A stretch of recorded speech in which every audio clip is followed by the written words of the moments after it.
মুশফিক মিতুর মনের ভাব বুঝে ফেলতে মিতু মাথায় নিচু করে টপিক বদলায়। আপনি নাকি আজকেই চলে যাচ্ছেন? মুশফিক ছোট্ট করে বলল, হুম।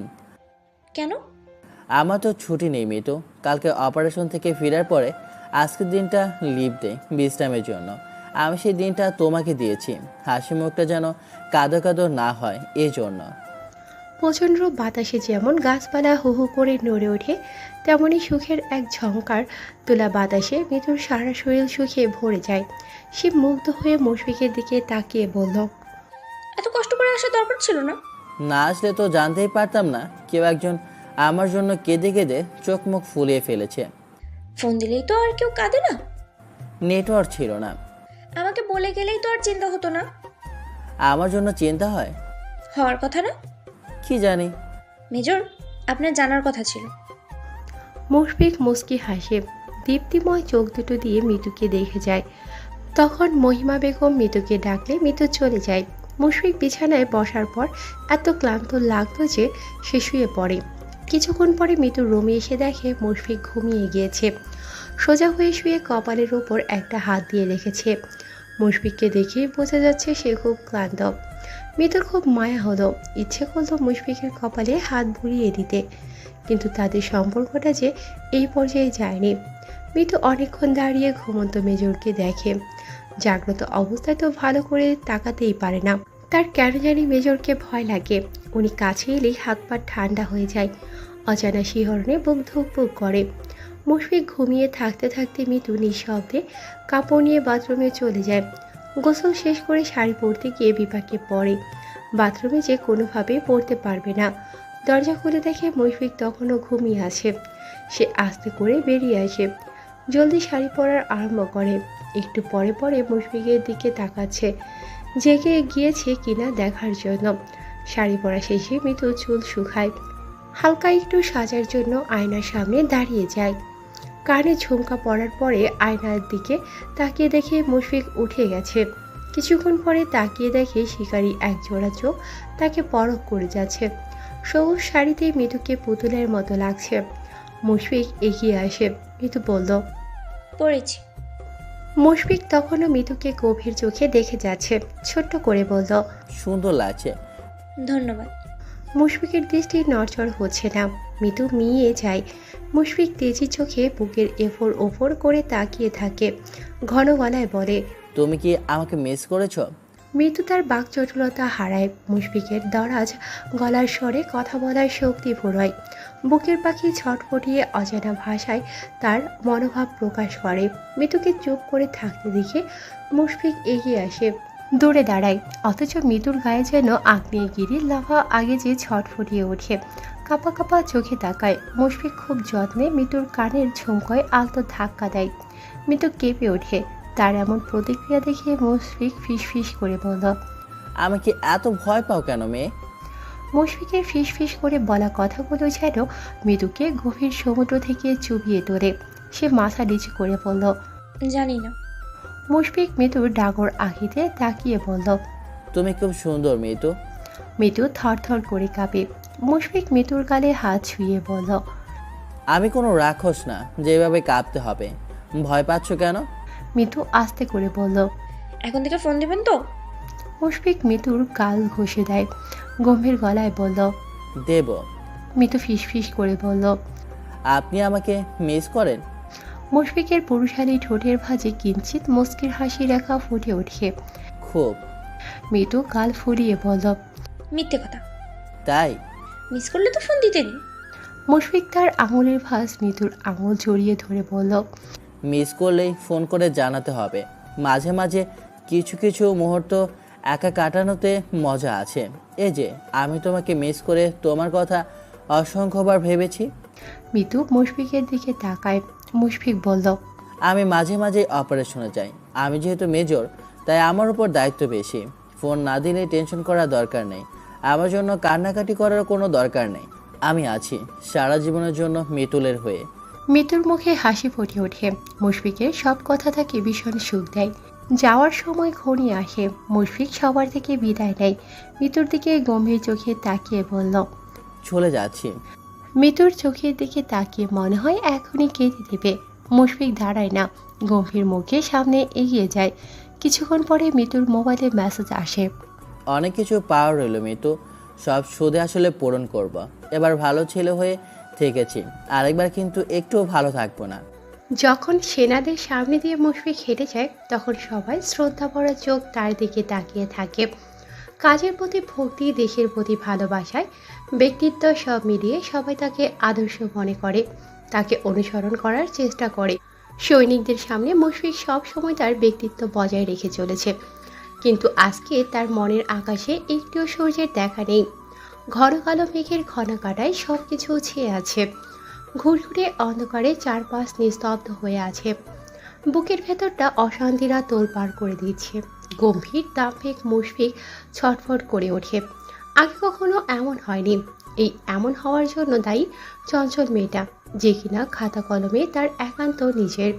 চঞ্চল মেয়েটা খুব যত্ন করে তার মনে ঝড় লাগিয়ে দিয়েছে, অথচ তাদের এখনো প্রেম হয়নি, কাছে আসা হয়নি, নিবিড় করে ছুঁয়ে দেওয়া হয়নি। তারপরেও মনের এই তোলপাড় কিসের জন্য? বুকের ভেতর আগুন জ্বলছে দাবানলের মতো দাউ দাউ করে। রাতে বাড়ি ফিরে মিতুকে ফোন দেয়। তার ফোন দেওয়াও সীমিত। অন্য হাজব্যান্ডদের মতো সারাদিন ফোন দেওয়ার ধাত তার নেই। মিস করলেই কেন ফোন দিতে হবে? চোখের দিকে তাকিয়ে কথা বলতে না পারলে এই সামান্য কথা বলে কি মনের আশ মিটবে? ঢাকা থেকে আসার আজকে 40তম দিন। এই 40 দিনে তাদের কথা হয়েছে হাতে গুনে কয়েকবার। মুশফিক চাইতো মিতু ফোন দিক, কিন্তু মিতু ফোন দেয়নি। মেজরের বুঝতে অসুবিধা হয় না যে তার স্ত্রী অভিমানে টইটম্বর হয়ে আছে, কিন্তু অভিমান ভাঙাবে কি করে? সে যে খুব দূরে। আগামী 9 মাসে কোনো ছুটি নেই, সে বাড়ি যাবে। মিতু ফোন রিসিভ করলে মুশফিক বলল। কেমন আছো? মিতু আস্তে করে বলল। ভালো। পড়ালেখা কেমন হচ্ছে? মিতু পাথর স্বরে বলল। ভালো। মুশফিক মুস্কি হাসে। মিতুর রাগের পারদ তাকে ছুঁয়ে যাচ্ছে। তারপর আর কি খবর? কিছু না। তুমি রাগ করতেও জানো? না। মুশফিক কিছুটা থেমে বলল। কথা বলতে চাইছো না মিতুল? না, এটুকু কথা বলে আমার আশ মেটে না।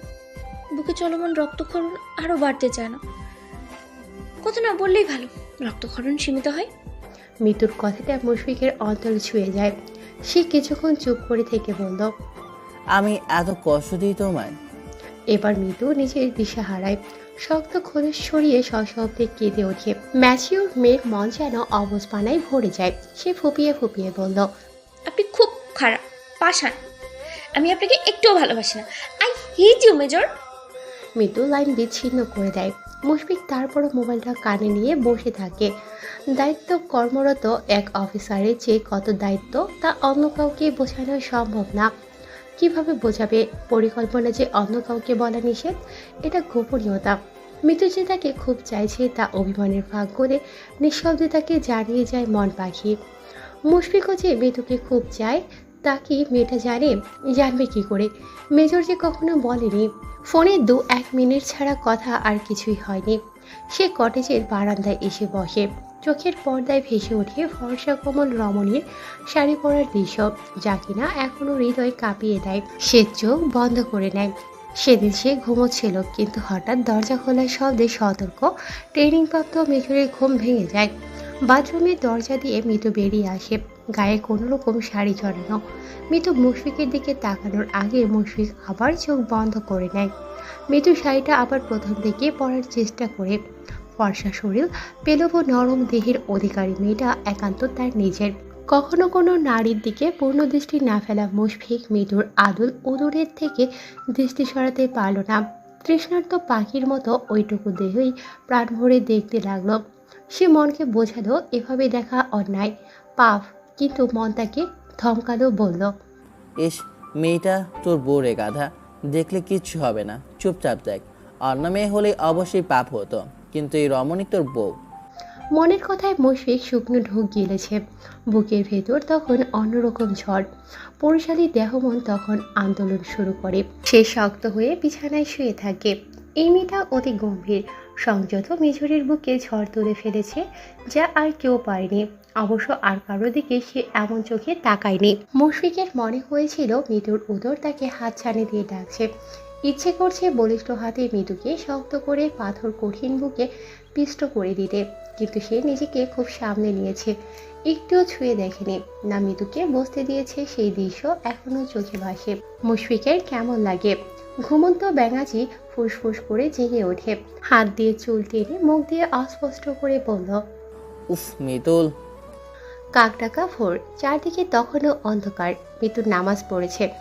আজকাল নামাজে মনোজাতে বসলেই না চাইতেই মুশফিকের জন্য দোয়া চায় বিস্তর, অথচ মানুষটার প্রতি তার এক আকাশ অভিমান। মাঝে মাঝে গলা ছেড়ে কাঁদতে ইচ্ছে করে। ইস, বিয়ের আগে কত কি ভেবেছে, কিন্তু এখন কিছুই হচ্ছে না। ভেবেছিল আর্মিরা বুঝি খুব রোমান্টিক আর বউ ঘেঁষাটাই হয়, কিন্তু এখন দেখা যাচ্ছে আর্মিরা আনরোমান্টিক, অযত্নশীল আর খুব খারাপ হয়। বিশেষ করে তার মেজর। এই যে কিছুদিন পরে পরে একটু ফোন দেয়, এতে কি হয়? এতটুকু কথা বলে মৃত্যুর মন আরও বেশি খারাপ হয়। গম্ভীর হাস্কি স্বরটা আরও বেশি সময় ধরে শুনতে ইচ্ছে করে, অনেক কথা বলতে ইচ্ছে করে, কিন্তু মুশফিক কেমন যেন 2 মিনিটের বেশি একটুও কথা বলে না। সেদিন যাওয়ার সময় বলেছিল প্রতিদিন ফোন দেবে, কিন্তু মুশফিক ফোন দেয়নি। মেজর কথা দিয়ে কথা রাখেনি। সে চাতক পাখির মতো ফোনের দিকে তাকিয়ে থাকে, কিন্তু ফোন আসে না। মেজরের প্রতি তার খুব রাগ, খুব। মাহিমা বেগম সকালে নাস্তা বানাচ্ছে, এমন সময় কলিং বেল বাজে। উনি গলা ছেড়ে মৃদুকে ডাকে। মৃদুর হাতে তখন উপন্যাসের বই, নাম বাবলে। সে বই রেখে উঠে দরজা খুলতে যায়। দরজা খুলে দরজার বাহিরে দাঁড়িয়ে থাকা 2 মানব মানবীকে দেখে মৃদু অবাক হয়, কিন্তু মুহূর্তেই অবাকের রেশ লুকিয়ে সাহেরা বেগমকে জড়িয়ে ধরে। চঞ্চল হরিণী কলকলে কণ্ঠে বলল, মা ভালো আছেন? সাহেরা বেগম মৃদুকে বলল। ভালো আছি, তুমি কেমন আছো? মৃদু আর চোখে মুশফিকের দিকে তাকায়। সাহেরা বেগমের হাত ধরে বলল, ভিতরে আসুন মা, আম্মু দেখো কে এসেছে। মুশফিক চুপচাপ তার মাকে অনুসরণ করে, গম্ভীর মুখে বারবার মেয়েটার দিকে তাকাচ্ছে। মেয়েটা তার সাথে কথা বলছে না কেন? ওদের বাসায় এসেছে অথচ তার কোনো খেয়াল নেই। সে দাম্ভিকতার সাথে সোফায় বসে। মৃত্যুর এড়িয়ে যাওয়ায় মেজরের খুব রাগ হলো। রাগে নাকের পাটাতন ফুলে উঠল। চুপচাপ নিজেকে সংযত করতে চাইল। মৃত্যু তার উপরই রেগে আছে। এই মুহূর্তে সে যদি রাগ করে তো পরিস্থিতি বিগড়ে যাবে। মুশফিক মৃত্যুর দিকে তাকিয়ে দেখে মৃত্যু আর চোখে তার দিকে তাকাচ্ছে। মুশফিকের ঠোঁটের কোণে মুচকি হাসি ফুটে ওঠে। মৃত্যু মুশফিকের ঠোঁটের হাসি দেখে চুপচাপ রুমে চলে যায়। হঠাৎ করে মুশফিক আর সাহেরা বেগম আসার কারণ বোধগম্য হচ্ছে না। কিছুক্ষণ পরে মাহিমা বেগম এসে মৃত্যুকে জানায় ব্যাগ গোছাতে। মায়ের কথায় মৃত্যুর ভ্রু কুঁচকে যায়। মায়ের দিকে লক্ষ্য করে দেখে মাহিমা বেগমের চোখ ছলছল করছে। মৃত্যু কিছু বলার আগে উনি বললেন, মুশফিক তাকে খাগড়াছড়ি নিয়ে যাবে। মৃত্যু মাথা নেড়ে না করে, চোখের পানি গাল বেয়ে নেমে যায়। আমি যাব না। মাহিমা বেগম কান্না চেপে বলল। মুশফিক নিতে চাইছে, যাব না মানে কি? মৃত্যু রাগী কণ্ঠে জোরেই বলল, ও নিতে চাইলেই আমি যাব কেন? ওর কথায় উঠবস করবো কেন? আমি পারবো না। মাহিমা বেগম মৃত্যুকে থামিয়ে বলল, মুশফিক তোর স্বামী, ওর কথাই শুনতে হবে। বেয়াদবি করবি না মিতু। মৃত্যু ফুপিয়ে ওঠে।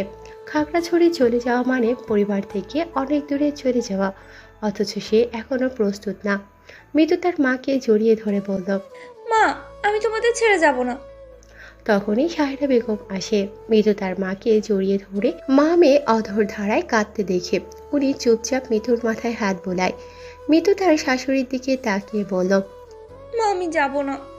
সাহেরা বেগম মৃদুকে বোঝানোর জন্য বলল, আমি জানি মা, হঠাৎ করে এত দূরে যাওয়ার কথাই তোমার কষ্ট হচ্ছে, কিন্তু তোমার স্বামীর ব্যাপারটাও তো দেখতে হবে। আগামী কয়েক মাস মুশফিকের কোনো ছুটি নেই। তুমি যদি না বোঝো তাহলে কিভাবে হবে? স্বামী স্ত্রী দুজন দুজনকে বুঝতে না পারলে সংসারে শান্তি আসবে না। মৃদু কিভাবে বলবে তাদের দুজন এখনো একটু কাছাকাছি আসেনি, না হয়েছে কোনো বন্ধুত্ব। এই মানুষটার কাছে যেতেই অস্বস্তি। উনি যেমন নিজের চারিপাশে শক্ত আবরণ বানিয়ে রেখেছে, এই আবরণ ভেদ করেছে মুশফিকের অন্তর ছুঁতে পারছে না। সে ফুপিয়ে উঠে মাথা নেড়ে বলে, আমি যাব না। সাহেরা বেগম আর মাহিমা দুজনে মিলিয়ে বুঝিয়েও মৃদুকে রাজি করাতে পারে না। মাহিমা বেগম হাল ছেড়ে বলল। কি করব আপা? সাহেরা বেগম ওনাকে নিয়ে বাহিরে আসে। মুশফিক রাজি করাবে। দুজনকে বিষণ্ণ মুখে বেরিয়ে আসতে দেখে মুশফিক কিছু আজ করে।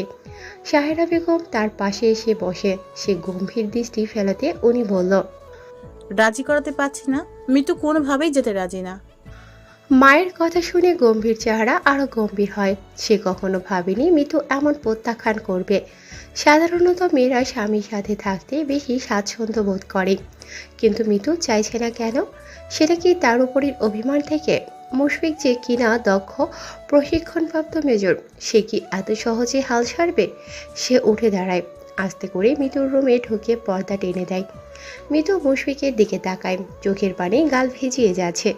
মুশফিক চুপচাপ সামনে দাঁড়িয়ে মিতুকে দেখতে থাকে।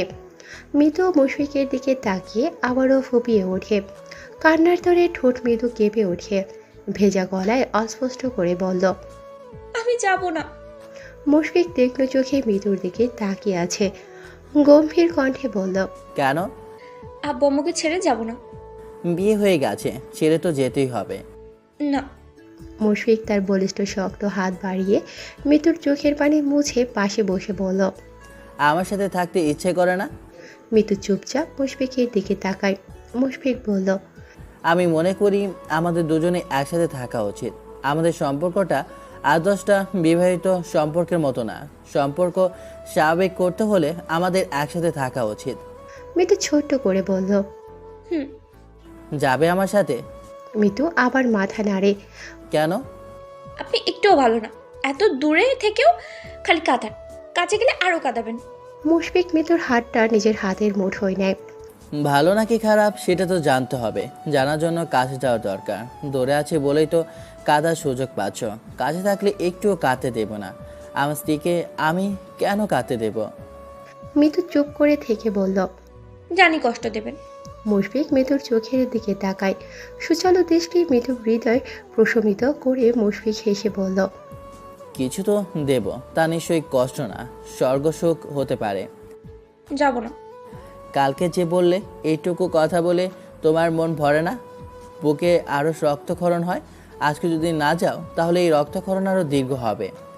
মিতু মাথা তুলে মুশফিকের দিকে তাকিয়ে বলল, কেন? আগামী 9 মাস কোনো ছুটি নেই, 9 মাস পরে 3 দিনের ছুটি। আজকে ছুটি ম্যানেজ করতে অনেক কষ্ট হয়েছে, সুতরাং দূরত্ব বরং বাড়বে, কমবে না। মিতু চুপচাপ ভাবে কি করবে। মন একবার বলে বাবা মাকে ছাড়া যাবে না, আরেকবার বলে এতদিন মুশফিককে দেখবে না, ঠিকঠাক কথাও হবে না। সেটা মানা অসম্ভব। মিতুর দিকে তাকিয়ে মুশফিক বলল, পারবে এতদিন অপেক্ষা করতে? মিতু কথা বলে না।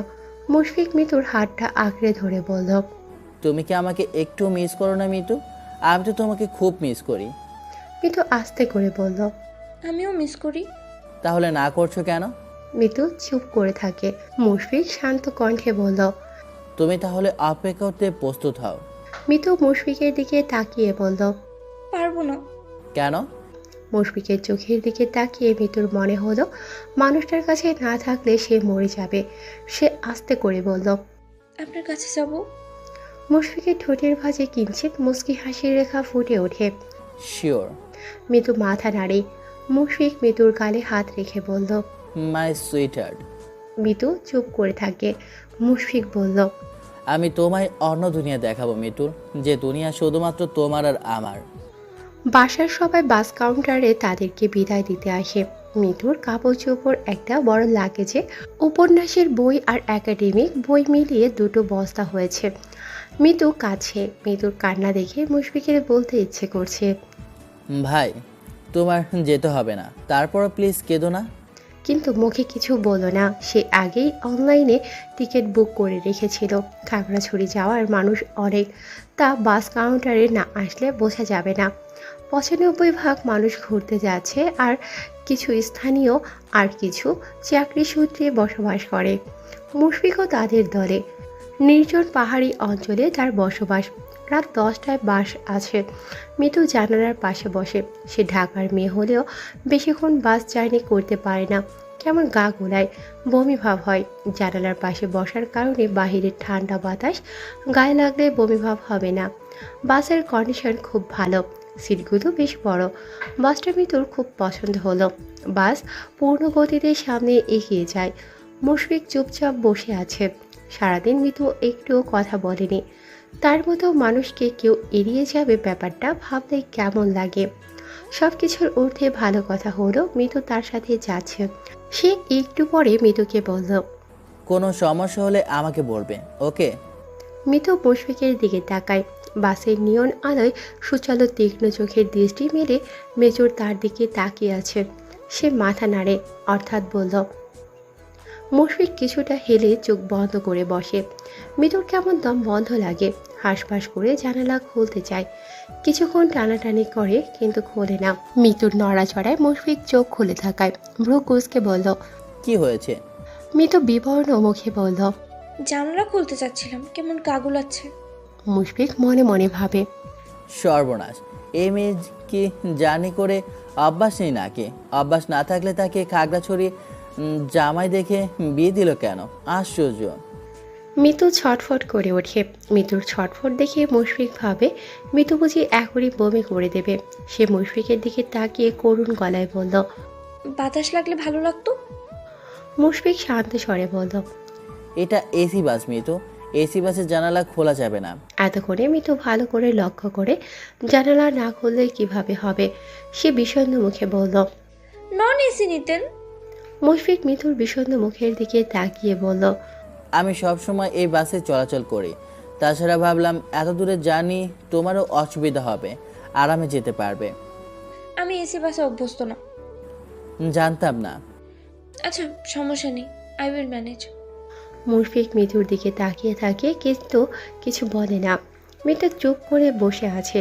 মুশফিক হেসে মিতুর দিকে ফিরে তাকায়। আমার সাথে কথা বলো মিতু, কথার মাঝে থাকবে দেখবে বমি আসবে না। কে বলেছে? তুমি কথা বলে দেখো।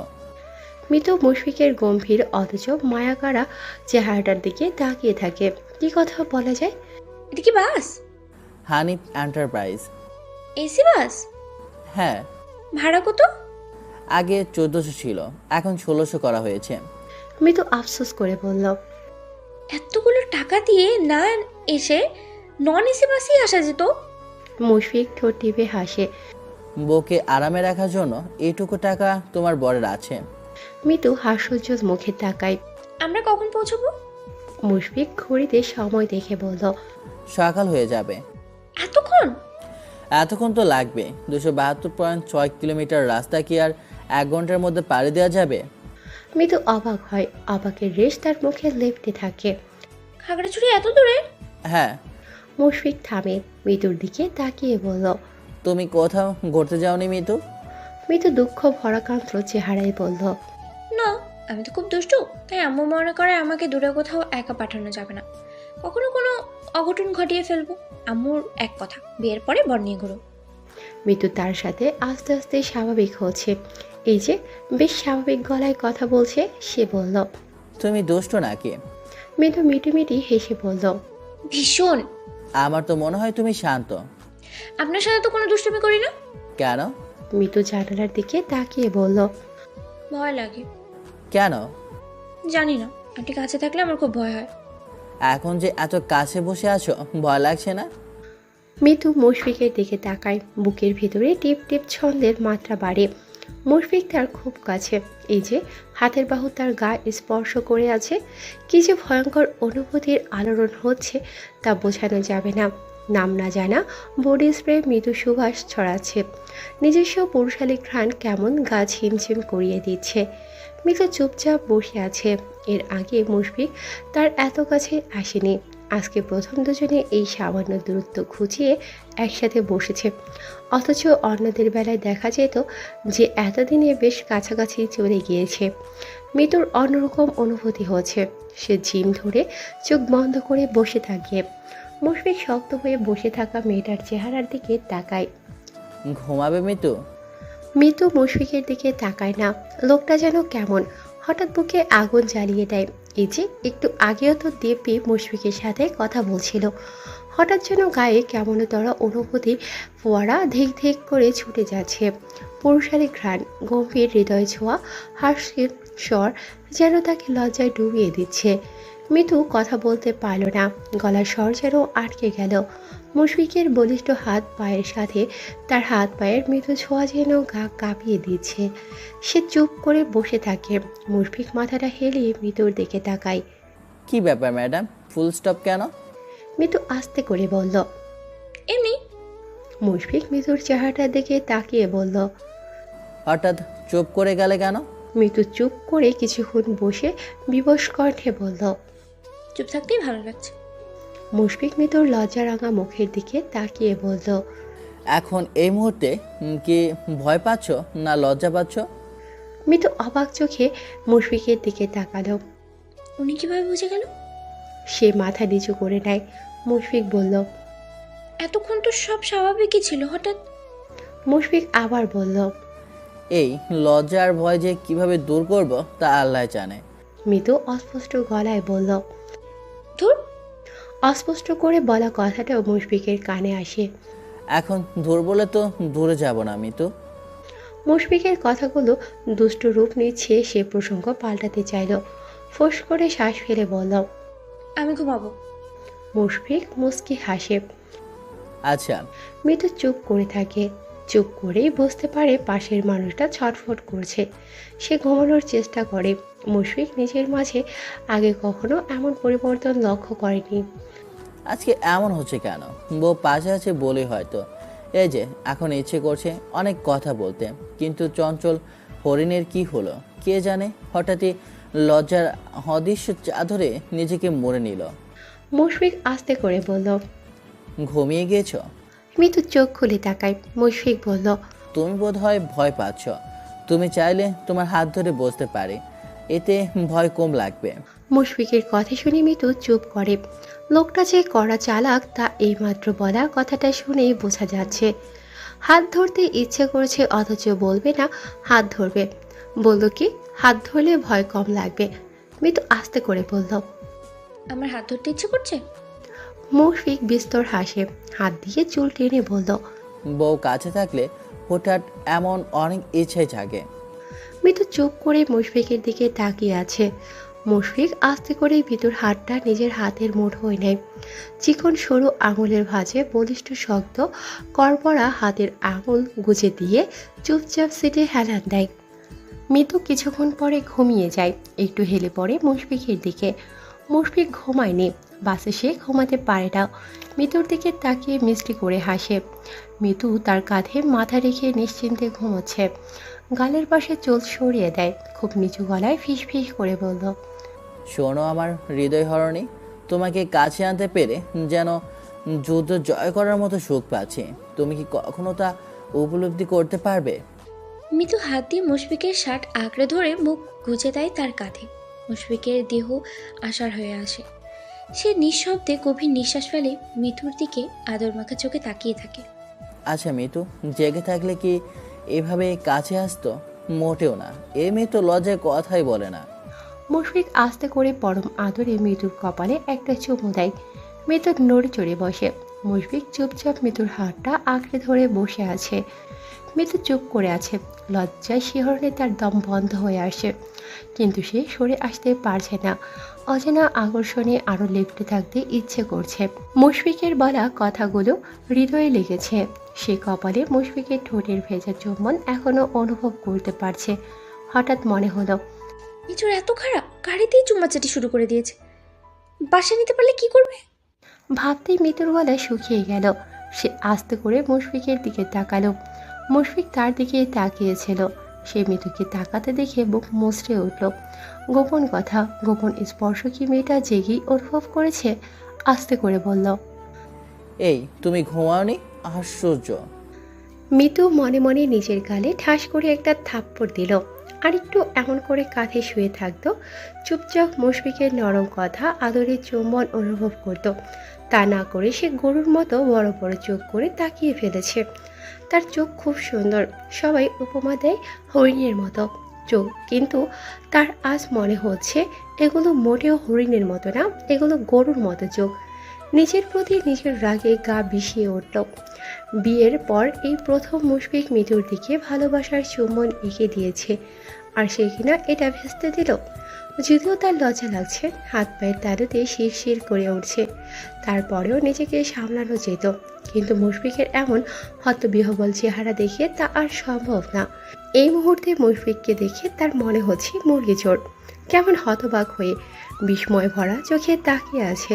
মিতু বোকার মতো হাসার চেষ্টা করলো ঠিকই, কিন্তু পেটের ভিতরে ভয় গুড়গুড় করে উঠেছে তার। বাসায় গিয়ে কি হবে? লজ্জায় তার ইচ্ছে করছে বাস থেকে নেমে ঢাকা ফিরে যেতে। মুশফিক স্মার্টলি নিজেকে সামনে নেয়। মিতুর বোকা হাসির দিকে তাকিয়ে বলল, কি হলো? গাড়ির ঝাঁকি লেগে ঘুম ভেঙে গেল। রাস্তা এত খারাপ? মিতুর মুখের সামনে হাত দিয়ে হাই তুলল, যেন সদ্য ঘুম ভেঙেছে।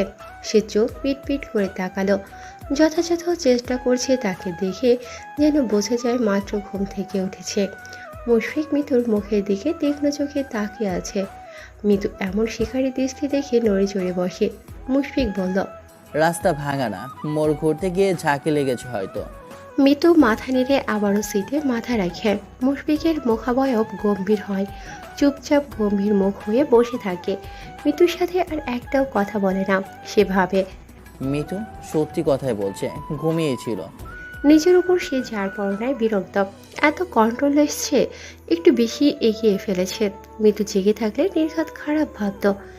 এমনি মেয়েটা তাকে খুব ভয় পায়, তার উপর আবার এত কাছে চলে আসলে দেখা যাবে কালকে সকালেই ঢাকা চলে যাবে। রাত 1:05 কুমিল্লা পাদুয়ার বাজারে বাস থামে। রাতের খাবার খাওয়া আর প্রকৃতির ডাকে সাড়া দেওয়ার জন্যই এই বিরতি। বিরতির সময় 30 মিনিট। মিতু আর মুশফিক নেমে আসে। মিতু হাত দিয়ে নাক চেপে ধরে, অনেকক্ষণ ধরেই বমিভাব হচ্ছিল। বাস বন্ধ করার ফলে ইঞ্জিন থেকে এক প্রকার গন্ধ এসে নাকে লাগে। মিতুর মনে হচ্ছে এত বিশ্রী গন্ধ সে আগে কখনো পায়নি। তার পেটের নাড়িভুড়ি বের হওয়ার মতো উল্টো পাল্টে যাচ্ছে। সে মুশফিকের পাশে দিয়ে দ্রুত হেঁটে সামনে গিয়ে গড়গড় করে বমি করে দেয়। মুশফিক মিতুকে ধরে। মেয়েটার কষ্টে তার নিজেরই খারাপ লাগছে। এই যে বমি করতে কি কষ্ট হচ্ছে। এক পর্যায়ে বমি করতে করতে মিতু দুর্বল হয়ে যায়। মুশফিক তার হাত ধরে সামনের দোকান থেকে পানির বোতল এনে চোখে মুখে পানি দেয়। কিছুটা পানি মাথায় দেয়, কিছুটা পানি খেতে দেয়। মুশফিক বলল, কিছু খাবে? মিতুর পেটে খুব ক্ষুধা আছে, কিন্তু বমির ভয়ে বলল। না। মুশফিক সামনে তাকায়। হোটেল নূরজাহান, বেশ নামকরা হোটেল। হানিফ বাস এই হোটেলের সামনেই থামে। সে মিতুকে নিয়ে ভেতরে যায়। মিতু ওয়াশরুমে যায়। এই ফাঁকে সে হাত মুখ ধুয়ে নেয়, যতটুকু পারা যায় ফ্রেশ হয়। প্যান্ট থেকে মিতুর ছিটকে আসা বমি পরিষ্কার করে বেরিয়ে এসে দেখে মিতু দাঁড়িয়ে আছে। সে বের হওয়ার পরে তার পায়ের দিকে তাকিয়ে বলে, আপনি পরিষ্কার করলেন কেন? আমি পরিষ্কার করে দিতাম। কি? মিতু হাতের ইশারায় প্যান্ট দেখিয়ে বলে। ময়লা। মুশফিক বুঝতে পারে মিতু কিসের কথা বলছে। মেয়েটা খেয়াল করেছে। সে হেসে বলল, তোমাকে পরিষ্কার করতে হবে, আমি পারি এসব। মিতু ফ্যাকাশে চোখ হয়ে তার দিকে তাকিয়ে আছে। মুশফিক মিতুর কাছে যায়। মাথার চুল ক্লিপ ছেড়ে উস্কো খুস্কো হয়ে আছে। মিতুকে একটা চেয়ারে বসিয়ে মাথার চুলগুলো যতটা সম্ভব গুছিয়ে ক্লিপ দিয়ে আটকে দেয়। মিতু মুগ্ধ হয়ে মুশফিকের দিকে তাকিয়ে আছে। মানুষটা এত যত্নশীল। মুশফিক বলল, কি খাবে? পেট তো খালি। মিতু না করে। মুশফিক বলল, না খেলে আরো খারাপ লাগবে। আবার বমি হবে। মুশফিক বলল, কিছু হবে না, তুমি বসো। কি খাবে? ভাত? না, অন্য কিছু। আচ্ছা। কিছুক্ষণ পরে মুশফিক ফিরে আসে। মিতুর হাতে দুটো ট্যাবলেট দিয়ে বলল, খেয়ে নাও। মিতু চুপচাপ খেয়ে নেয়। ওয়েটার তাদের খাবার দিয়ে যায়, কলিজা ফোনা, সবজি আর পরোটা। মিতু একটু খায়। মুশফিক জোর করেও খাওয়াতে পারে না। মুশফিক খেয়ে কফি আনে। মিতু যে খেতে পারছে না এটা চুপচাপ দেখছে। মিতুকে বাসে উঠিয়ে সে নেমে যায়। নিরিবিলি বাসে মানুষ নেই বলতে গেলে। সবাই নিজ প্রয়োজনে নেমে পড়েছে। আস্তে আস্তে সবাই ফিরে আসে। কিছুক্ষণের মাঝে মুশফিকও ফিরে আসে, হাতে অনেকগুলো খাবার। মিতু দুর্বল কণ্ঠে বলল, এগুলো কি? চিপস, জুস, চকলেট, আচার। মিতু নাক সিটকে বলল। আমি কিছু খাবো না। মুশফিক হাসে, সিটে বসে বলল। আচ্ছা। মিতু ঝাঁকুনি দিয়ে বাস আবার চলতে শুরু করে। মিতু আস্তে করে সজ্ঞানে স্বইচ্ছায় মুশফিকের কাঁধে মাথা রাখে। মুশফিকের হঠাৎ নিজেকে খুব পূর্ণ লাগে। সুখের আতশবাজি যেন চারদিকে ফুটে ওঠে। সে মিতুর হাতটা নিজের হাতের মুঠোয় পুড়ে নেয়। মিতু নরম স্বরে বলল, আমার শুয়ে পড়তে ইচ্ছে করছে। শুয়ে পড়ো। মিতু মাথা তুলে বলল। কোথায়? মুশফিক নিজের কোল দেখিয়ে বলল। এখানে। মিতু সিট পর্যবেক্ষণ করে দেখে সিট বেশ বড়, অনায়াসে শুয়ে যেতে পারবে। মিতু পা মুড়ে গুটিসুটি মেরে শুয়ে পড়ে। মুশফিক মিতুর মাথায় হাত বুলিয়ে দেয়। একটা হাত মিতুর হাত আঁকড়ে ধরে। মিতু অবাক হয়ে মুশফিকের দিকে তাকিয়ে থাকে। এই মুশফিক তার কাছে নতুন। সে বলল। তখন আমার ময়লা পরিষ্কার করতে আপনার ঘৃণা হলো না? মুশফিক কিছুক্ষণ মিতুর দিকে তাকিয়ে থেকে বলল। ঘৃণা হবে কেন? হওয়াটাই তো স্বাভাবিক ছিল। তুমি আমার স্ত্রী আর আমি তোমার স্বামী। আমরা দুজন একে অপরের সবচেয়ে বিশ্বস্ত মানুষ, যার কাছে নির্দ্বিধায় সব কিছু বলা যাবে, করা যাবে। একে অপরের বিন্দু পরিমাণ সমস্যাও সূক্ষ্ম নজরে দেখতে হবে, যত্ন নিতে হবে। শুধুমাত্র আমি তোমার হাজবেন্ড বলে যে তুমি শুধু আমার সেবা করবে, আর তোমার অসুস্থতায় আমি তোমার সেবা না করে নাকুচকে দূরে সরে থাকবো, তা কি করে হয়? আমি সব সময় তোমার যত্ন নেব। মিতুর বুকটা সুখে কেমন চিনচিন করে ওঠে। মনে মনে আল্লাহর কাছে শুকরিয়া জানায় এত ভালো মন মানসিকতা সম্পন্ন জীবনসঙ্গী দেওয়ার জন্য। মুশফিক মিতুর চোখে তার জন্য স্পষ্ট মুগ্ধতা দেখতে পায়। সে হাসকে সরে বলল। তাছাড়া ভালোবাসার মানুষের কোনো কিছুতেই ঘৃণা আসে না। মিতু ঠোঁট কামড়ে ধরে অপলক মুশফিকের দিকে তাকিয়ে থাকে। একটু পরে আস্তে করে বলল। আমি আপনার ভালোবাসার মানুষ? মুশফিক ঠোঁট টিপে হাসে। মিতুর নাকে টোকা দিয়ে বলল। এখনো হয়নি, কিন্তু খুব তাড়াতাড়ি হয়ে যাবে আশা করি। মিতু বলতে ইচ্ছে হলো। তা ভালোবাসার মানুষই যদি না হলাম, তাহলে কপালে চুমুটুপু দেওয়ার কি দরকার ভাই? ভালোবাসাই না হয় এসব করো। কিন্তু এসব কি মুখে বলার সাহস মিতুর আছে? সে চুপ করে থাকে। মুশফিক তেঁতুলের আচার মিতুর মুখের সামনে ধরে। মিতু মাথা নাড়ে। মুশফিক বলল। খাও, ভালো লাগবে। মিতু চুপচাপ খায়। মুশফিক একে একে চিপস, জুস, চকলেট, আচার সব খাইয়ে দেয়। মিতু চুপচাপ শুয়ে থাকে। মুশফিকের গায়ের মিষ্টি আদরের ঘ্রাণটাকে অন্যরকম আবেশে জড়িয়ে রাখে। সে চোখ বন্ধ করে ঘুমিয়ে যায়। মিতু ঘুমানোর পরে মুশফিক তার মোবাইল ফোন দিয়ে ঘুমন্ত মিতুর কয়েকটা ছবি তুলে নেয়। মানুষের কথার শব্দে মিতুর ঘুম ভেঙে যায়। নিজেকে আবিষ্কার করে মুশফিকের কোলে। সে মুশফিকের কোলে সে কখন শুয়েছে। মিতু মুশফিকের সাথে মিশে আছে। মুশফিক তার দিকে কেমন মিষ্টি চোখে তাকিয়ে আছে। মিতু জলদি উঠতে চায়। মুশফিক তাকে উঠতে সাহায্য করে বলল। এত তাড়া কিসের? আস্তে ওঠো। মিতু আস্তে করে বলল। ডাকেনি কেন? পা ব্যথা করছে না? মুশফিক হেসে বলল। না, ঠিক আছে। গাড়ি থেমে আছে। মিতু বাহিরের দিকে তাকিয়ে বলল। আমরা কি পৌঁছে গিয়েছি? না, তাহলে গাড়ি থেমেছে কেন? আমরা এখন খাগড়াছড়ি আছি। এটা খাগড়াছড়ির মাটিরাঙ্গা উপজেলা। এখানে একটা আর্মি চেকপোস্ট আছে। সামনে খুব আঁকাবাঁকা রাস্তা। রাতে গাড়ি চালানো রিস্ক, তাই সেনাবাহিনীরা রাতে এখানে আসা সব গাড়ি আটকে দেয়। ভোরের আলো ফুটলে ছেড়ে দেয়। ও আচ্ছা। আপনি কি এখানে আসেন? না, আমি আসি না, কিন্তু মাঝে মাঝে দরকার লাগলে আসতে হয়। কিছুদিন আগে একটা ড্রাগের চালান হচ্ছিল, তখন এসেছিলাম। মিতু অবাক হয়ে বলল। তারপর? ধরে ফেলেছি। ও আচ্ছা। কিছুক্ষণ পরে ভোরের আলো ফুটে ওঠে। বাস পাহাড়ের ওপর উঠতে থাকে। পাহাড়ের আঁকাবাঁকা রাস্তায় হেলে দুলে বাস উঠতে থাকে। মিতুর ভয় লাগে। সে মুশফিকের দিকে ভয়ে ভয়ে তাকায়। মুশফিক বলল। এটা আলোটিলা পাহাড়। এই পাহাড় উঠতে 20 মিনিট লাগবে। ভয় লাগছে। ভয়ের কিছু নেই, আমি আছি তো। মিতু মুগ্ধ হয়ে বাহিরের দিকে তাকিয়ে থাকে। দূরে কি সুন্দর পাহাড়। সকালে সাদা কুয়াশা যেন পাহাড় আকারে ধরে রেখেছে। তার চোখে মুখে মুগ্ধতার রেশ। মুশফিক চুপচাপ মিতুর উচ্ছ্বাস দেখছে। মুশফিক হাত দিয়ে এটা সেটা মিতুকে দেখাচ্ছে, চিনাচ্ছে। কিছুক্ষণ পরেই তারা খাগড়াছড়ি শহরে চলে আসে। বাস থেকে নেমে সকালের ঠান্ডা বাতাসে গা মাখে মুশফিক ব্যাগপত্র নিয়ে একটা গাড়িতে উঠে বসে। এখান থেকে আর্মি কটেজ অনেক দূরে। যাওয়ার পথের দৃশ্য মিতুকে মুগ্ধ করে ক্ষান্ত হলো না, বরং প্রকৃতির প্রেমে পড়তে বাধ্য করল। মুশফিক মিতুকে সব চিনিয়ে নিয়েছে। যখন আর্মি কটেজে পৌঁছালো তখন সকাল 6:30 বাজে। মিতু গাড়ি থেকে নেমে কটেজের দিকে তাকায়। দূরে এমন আরও কটেজ আছে, দেখতে একই রকম। সে জিজ্ঞাসার দৃষ্টি মেলে মুশফিকের দিকে তাকায়। মুশফিক মিতুর কানের কাছে মুখ নিয়ে বলল, মেজরের রাজ্যে স্বাগতম আমার প্রিয়তমা। এই বাড়িটা তোমার। এই বাড়িতে আমি তোমার কাছে শুধু শান্তি চাই আর ভালোবাসা। মিতুর মুখে হাসি ফুটে ওঠে। মুশফিকের দিকে তাকিয়ে চোখ দিয়ে আশ্বস্ত করে।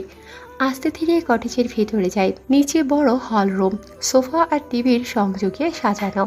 পাশে বড় কিচেন, অন্য পাশে দুটো রুম, মাঝখানে সিঁড়ি। মুশফিক ইশারা করে উপরে যেতে। মিতু সিঁড়ি বেয়ে উপরে উঠে আসে। উপরে 3টা রুম। এক রুমের এক পাশে বড় খোলা বারান্দা। এই রুমটায় মুশফিক থাকে। মিতুকে নিয়ে সেটাই যায়। মিতু রুমে ঢুকে মুগ্ধ হয়ে তাকিয়ে থাকে। রুমটা দেখেই বোঝা যায় ভীষণ রুচিশীল, মার্জিত মানুষের পছন্দ খুবই অনন্য। মুশফিকের বাসায় যেমন সাদার সমারোহ, এখানেও তাই, সব সাদা। সে বারান্দায় আসে, তারপর মুখ দিয়ে বলল, ওয়াও, এত সুন্দর! মিতুর সামনে উঁচু উঁচু পাহাড়। সে চোখের পলক ফেলার ভাষা হারিয়ে ফেলে। কতক্ষণ দাঁড়িয়েছিল জানা নেই। পেছন থেকে মুশফিক বলল, এখন থেকে প্রতিদিনই দেখতে পারবে। এখন আসো, গোসল করো। মিতু মুশফিকের দিকে তাকিয়ে আবারও মুখ ফিরিয়ে নেয়। মনে মনে ভাবে, শুধুমাত্র তোয়ালে পরে এইভাবে ঘুরছে কেন?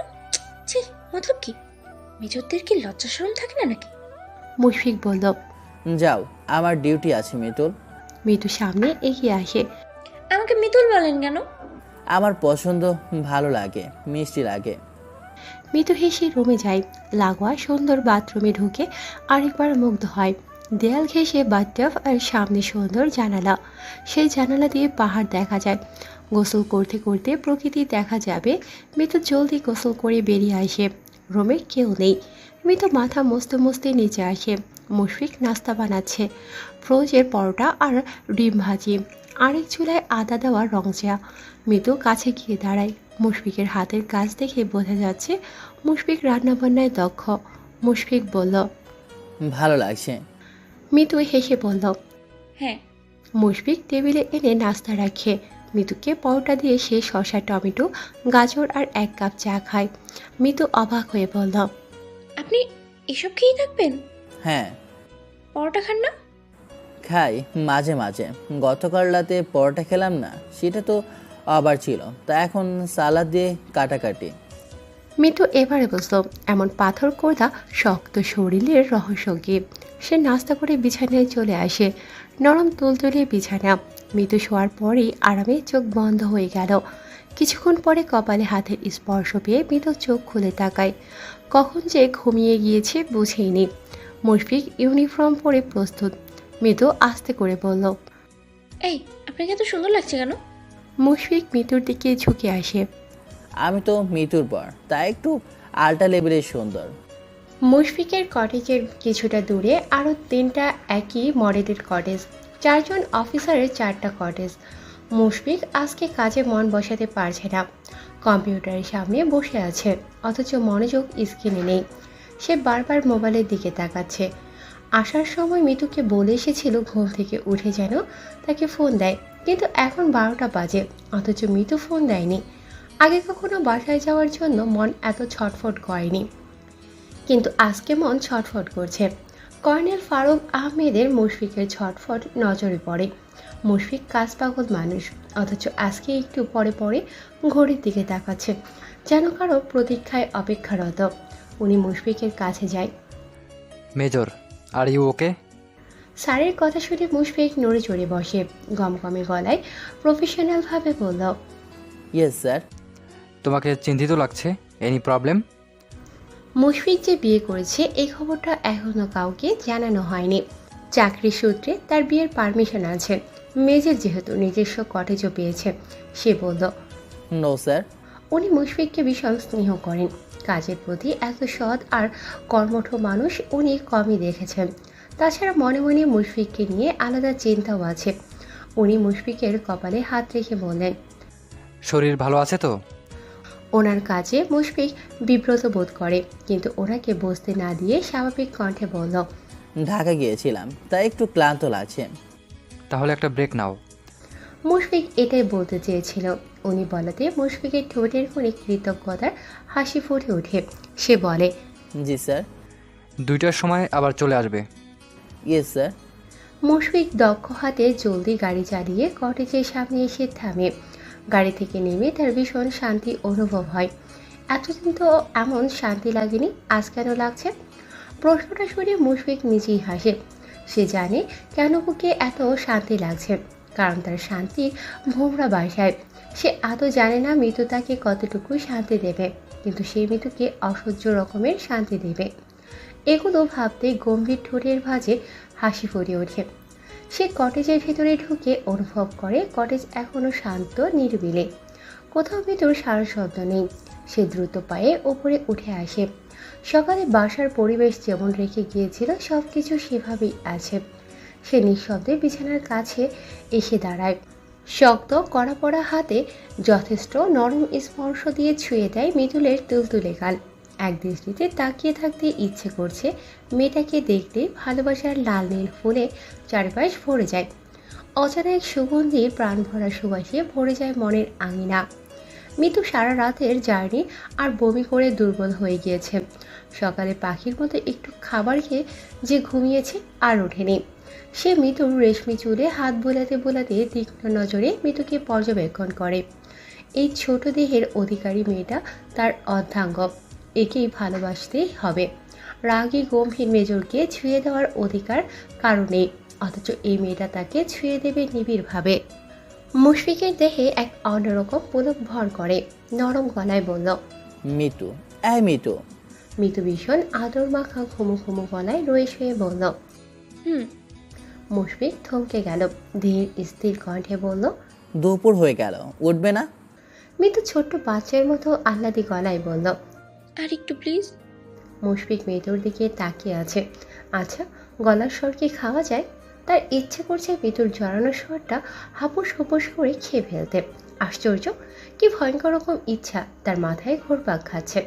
মেয়েটা কি তাকে পাগল বানিয়ে দেবে নাকি? দাম্ভিক রুচিসম্মত মুশফিকের মনে এমন উদ্ভট চিন্তাধারায় সে নিজেই অবাক। মিতুর রেশমি কালো চুলে হাত বুলিয়ে বলল, খিদে লাগেনি? হুম, ঘুম লেগেছে। মুশফিক শব্দ করে হেসে ওঠে। তার নিরামিষ সন্তহীন জীবনে মিতু যেন অন্ধকার রাতের ছোট ছোট জোনাকির মতো আলো ছড়াচ্ছে। মিতুর হাতটা নিজের হাতে তুলে নেয়, তারপর খোঁচা খোঁচা দাড়ি সমেত গালে নরম কোমল হাতটা আলতো করে ঘষে দেয়। কি মনে করে মুশফিক হাতটা নাকের কাছে নিয়ে ঘ্রাণ নেয়। বেলি ফুলের ঘ্রাণ নাসারন্দে এসে আঘাত হানে। মুশফিক চোখ বন্ধ করে থাকে। মিতু কতক্ষণ ঘুমিয়েছে জানে না, কিন্তু ঘুম ভাঙে নরম ধারালো কোনো স্পর্শে। সে চোখ খুলে তাকায়। মুশফিক তার হাত পরম যত্নে তার গালে নিয়ে ঠেকিয়েছে।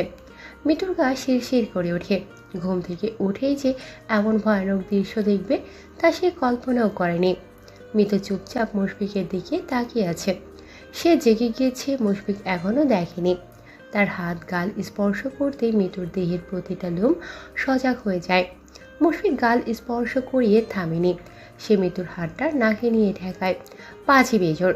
মিতু কেঁপে ওঠে আর সেই কাঁপুনি হাতে বেয়ে মুশফিকের কাছে গিয়ে পৌঁছায়। মুশফিক সতর্ক চোখে তাকায়। মিতুকে ফ্যাকাশে ভয়ার্ত চোখে তাকাতে দেখে মুশফিক মিতুর হাত ছেড়ে দেয়। বিচক্ষণ মুশফিকের বুঝতে অসুবিধা হয় না যে মিতুর ভয়ের কারণ কি।